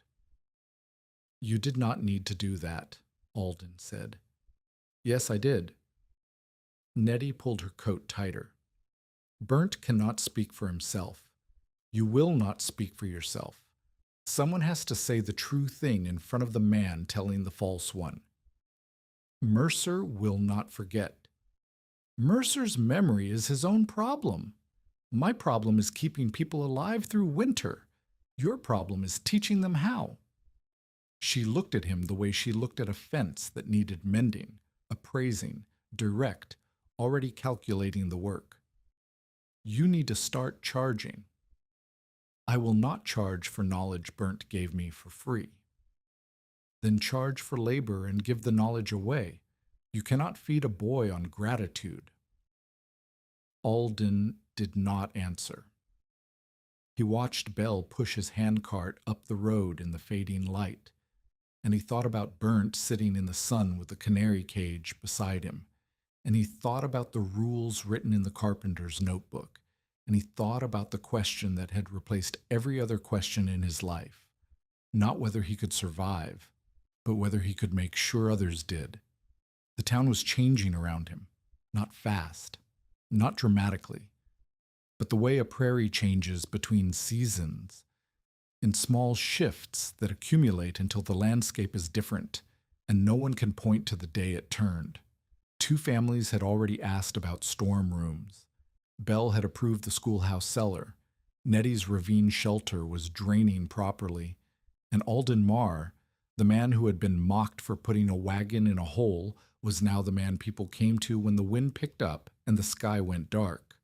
The question was no longer whether the method worked. The question was whether Alden could carry it forward alone. Summer came to the prairie the way it always came, not as a gift, but as a replacement, one set of demands traded for another. The killing cold retreated. The wind shifted south and carried warmth instead of ice. The grass thickened. The creek ran. And the work that had been impossible in frozen ground became merely difficult in mud and heat and biting flies that rose from the wet prairie in clouds thick enough to make a man close his mouth while swinging a mattock. Alden improved his own shelter first because a man who teaches a method must live inside the best version of it. The entry trench got a stone lining. Flat limestone pieces cut from a scatter pile near the creek fitted dry and tight against the clay walls so that spring runoff would not erode the passage.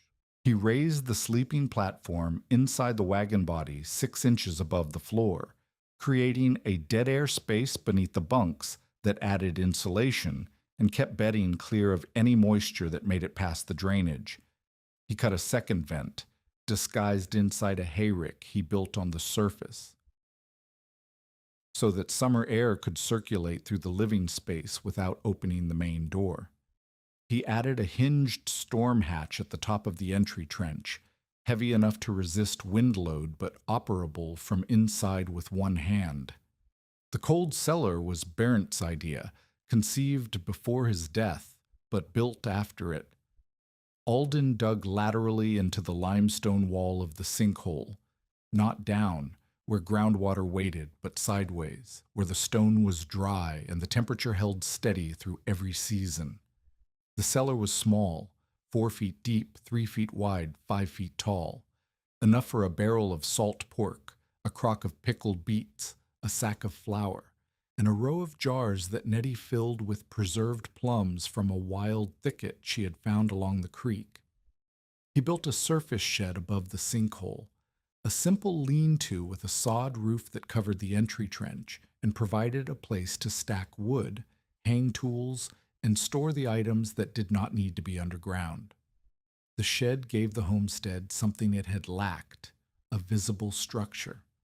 A man riding past could now see a building on Alden's parcel, and if the building was modest, it was also tidy and maintained and no longer invisible. The sinkhole home was still the strangest dwelling in Cedar Draw, but it was no longer the most mocked.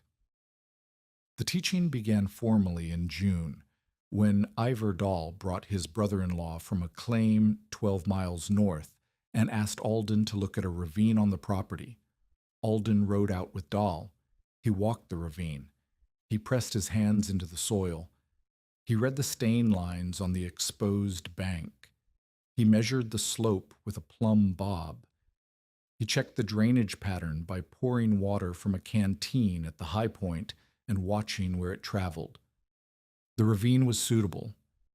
The bank was clay over gravel, with a southeast exposure that would catch morning sun and miss the worst of the northwest wind. The gravel layer was deep enough to drain. The clay was firm enough to hold a roof.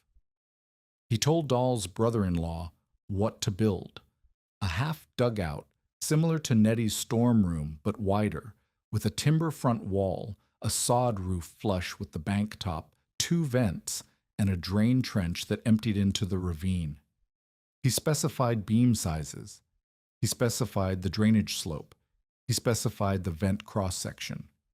He recited the rules from the carpenter's notebook, and Dahl's brother-in-law wrote them down on the back of a feed receipt. Alden did not charge for the consultation. He charged for labor when he stayed to help with the beam setting and the drainage installation, 2 days of work paid in a bushel of seed wheat and a smoked ham. The knowledge was free. The hands were not. This became the pattern. A family would come to Alden with a piece of ground, and Alden would look at it, and he would tell them whether it could hold an earth-sheltered structure and what kind. Some parcels could take a full dugout. Some could take a storm room. Some could take nothing. The soil was wrong. The water table was too high. The drainage was insufficient. And Alden told those families no with the same directness Burnt had used when he told Alden not to dig deeper in Nettie's bank. The refusals built as much trust as the approvals. A man who says yes to everything is selling. A man who says no when the ground says no is teaching. By late summer, Alden had consulted on 4 projects and helped build 2. Bell had consulted on 3 more, using the rules from the notebook, and had approved 2 storm cellars and rejected 1 site where the water table sat 18 inches below the surface. The method was spreading not because Alden promoted it, but because the blizzard had made the argument for him, and the families who had survived the storm in conventional houses were not eager to test their luck a second time. Mercer Fall's final arc began not with a confrontation, but with a sound, the sound of his rental tenants packing. The first family left in July. They had spent the spring repairing storm damage that Mercer refused to pay for: new roof boards, new caulking, a replacement window weighing, and the cost of repairs added to the cost of rent exceeded what they would have spent building a half dugout on their own claim. They loaded a wagon and moved to a quarter section 6 miles west, where the husband's brother had already begun cutting a storm room into a creek bank. The second family left in August. The third gave notice in September. Mercer's 2 rental houses stood empty by the first frost. The buildings themselves were sound enough. Bell had inspected them after the storm and listed the repairs in his notebook, and the repairs were structurally adequate even if Mercer had used the cheapest materials available. But the buildings were tall. They had peaked roofs and vertical walls and windows on every side, and every tenant who had spent the blizzard night inside one of them remembered what it felt like to sit behind walls that the wind passed through as if they were curtains. No one wanted to live high anymore. Not after January 12th. Mercer tried one final maneuver. In October, he rode to the Territorial Land Office and filed a claim that Alden's original deed agreement had been violated, that the forfeiture clause required a habitable dwelling, and that a wagon body in a sinkhole did not meet the legal definition. He cited the original language of the agreement and demanded the parcel be returned to his inventory along with the $14 Alden had paid. The claim reached Orrin Bell because Bell was the only man in Cedar Draw with standing to testify on structural matters. Bell appeared at the land office in his work clothes with limestone dust on his boots and the carpenter's notebook in his coat pocket, and he said what he had come to say. I inspected the dwelling on Alden Marr's parcel on the 14th of December, 1887. I granted a temporary habitation certificate. I inspected it again on the 22nd of December and confirmed the certificate. The structure met the practical standard of habitation. It had walls, a roof, a door, a working stove, and ventilation. It has since survived conditions that destroyed or damaged every above-ground structure in Cedar Draw, including 2 buildings owned by the man filing this claim. Bell opened the notebook. I have written here the structural specifications, beam dimensions, load capacity, drainage system, ventilation. I have also written the names of 4 people who sheltered in the dwelling during the storm of January 12th and survived. One of them is standing in this room. Nettie had come. She stood near the door with her arms folded, and she did not speak, and she did not need to. The land office clerk reviewed the claim. He reviewed Bell's testimony. He noted that the forfeiture clause specified habitable dwelling without defining the term further, and that Bell's inspection constituted the only professional assessment on record. He denied Mercer's claim. Mercer stood in the land office with the denied paperwork in his hand. His face was the face of a man who had bet on failure and watched the bet collapse not once, but repeatedly, each time from a different angle, each time more publicly than the last. He looked at Alden, who had stood silent through the entire proceeding. I sold you a hole, Mercer said. You did, Alden said.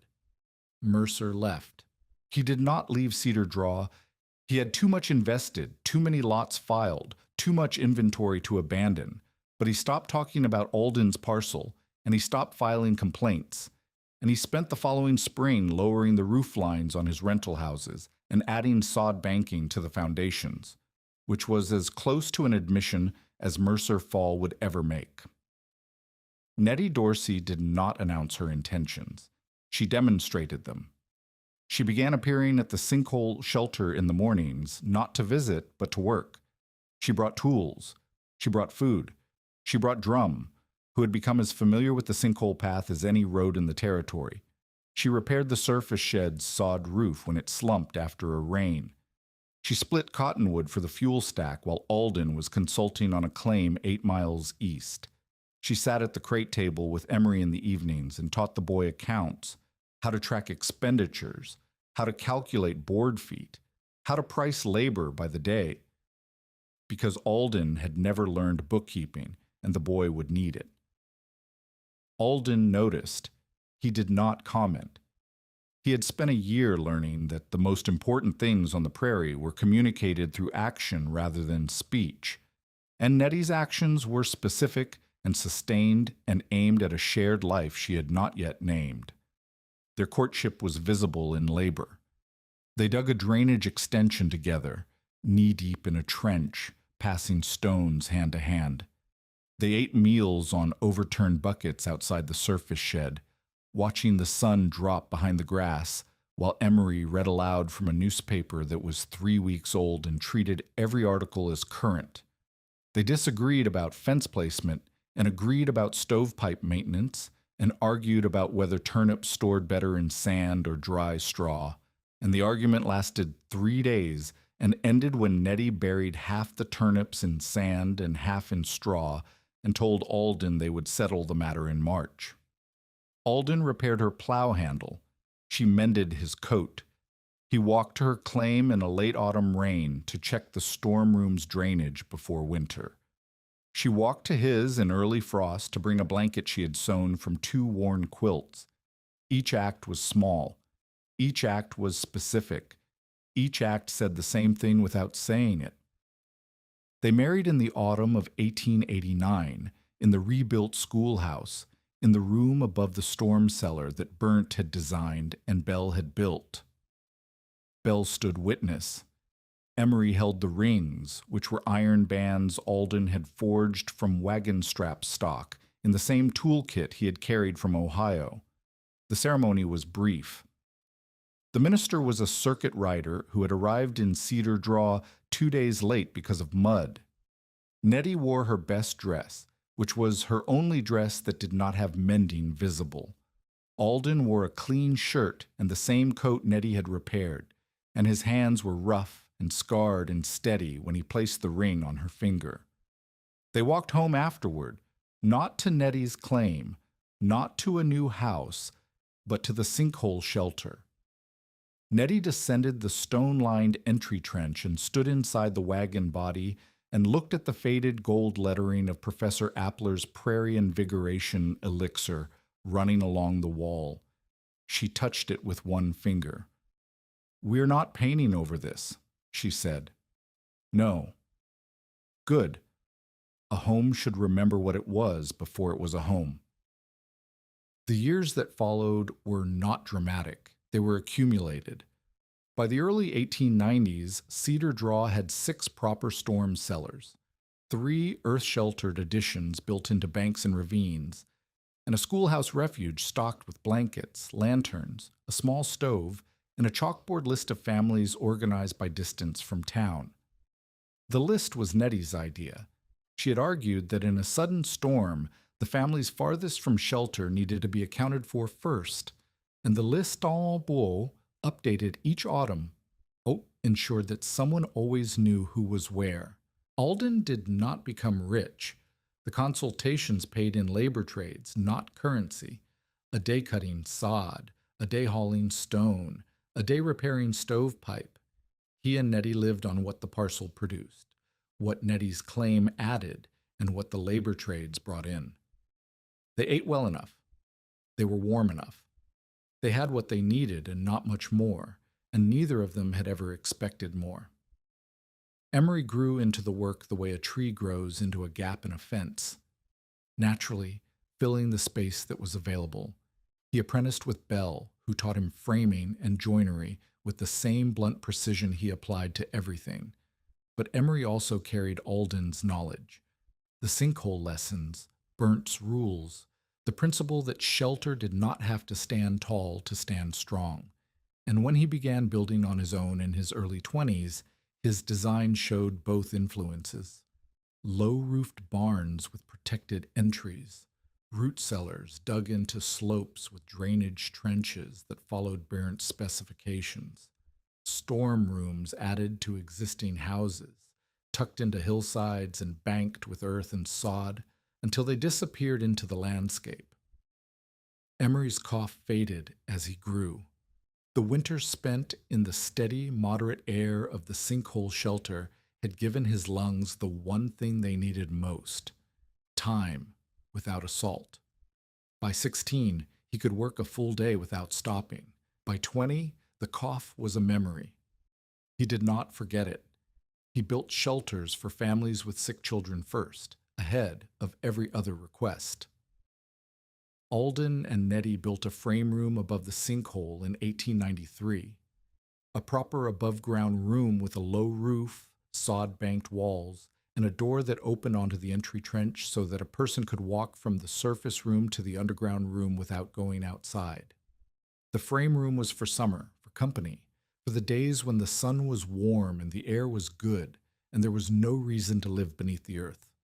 The sinkhole room was for winter, for storms, for the nights when the sky closed down and the wind came hunting for edges. They kept both rooms. They used both rooms. The medicine wagon panels stayed where they had always been, inside the underground room, gold lettering fading but legible, a reminder that the first home on this parcel had been a wreck that nobody wanted, lowered into a hole that nobody valued, and turned into the safest room in the territory by a man who understood wagons and trusted the earth. Visitors came, not many, but steady. Men from distant claims who had heard the story from a neighbor who had heard it from Belle, who had heard it from Nettie. They descended the entry trench and stood in the underground room and looked at the beams and the walls and the drainage and the vents, and some of them laughed the first time they saw it. The same laugh that Cedar Draw had laughed 3 years or 5 years or 10 years before. But they laughed more softly, because by the time a man traveled to see Alden's shelter, he had already heard enough to suspect that the joke was on him. Alden showed them everything. He walked them through the rules. He showed them the drainage, the venting, the beam seats, the sod overlap. He told them about Barent, always about Barent, because the knowledge had a source, and the source deserved a name. He told them about the canary, which had died of old age in 1891 and been replaced by a second canary that Emery purchased from a trader and installed with the same ceremony Burnt had used. Cage hung near the ceiling, water cup filled, and the instruction repeated like a prayer.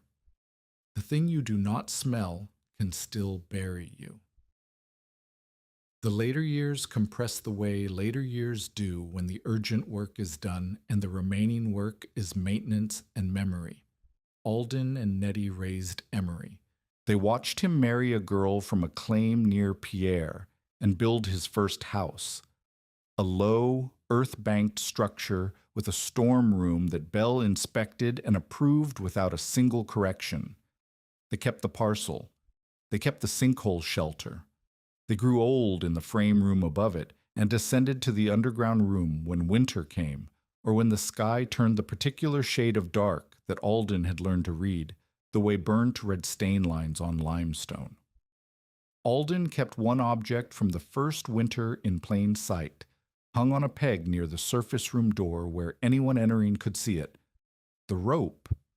The original hemp rope with the burn section where the wagon body had slipped during the lowering and the fibers had scorched against the brake stump. The burn mark was dark and rough, and when visitors asked about it, Alden told the story. Not the whole story, just the moment when 800 pounds of wood and iron had jammed against the wall and a man he barely knew had walked beneath it and saved his work and, eventually, his life. Nettie kept a hand-drawn copy of Burnt's rules tacked near the stove in the surface room. The paper yellowed. The pencil marks faded. She rewrote them twice, each time in the same hand, each time from memory, because she had heard Alden recite them so many times that the words had become as familiar as the sound of the wind. In the last years, Alden walked more slowly. His hands, scarred from the rope burn and the mattock work and the stone cutting and the 25 winters of maintaining a structure that lived beneath the earth, moved with deliberation rather than speed. He still descended to the underground room each autumn to check the drainage, the venting, the beam condition. He still stripped bark from any timber that had not been stripped. He still pressed his palm against the limestone wall and felt the slow, steady temperature that had saved him and Emery and Nettie and Burnt on the night the sky came apart.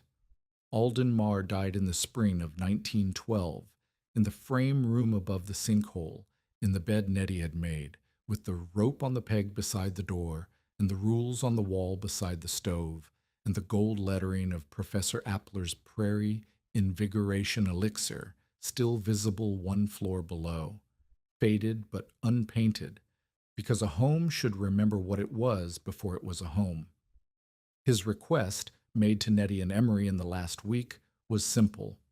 Keep the underground room open, not as a museum, not as a monument, as a storm refuge, a place any family in Cedar Draw could go when the wind came hunting. They kept it open.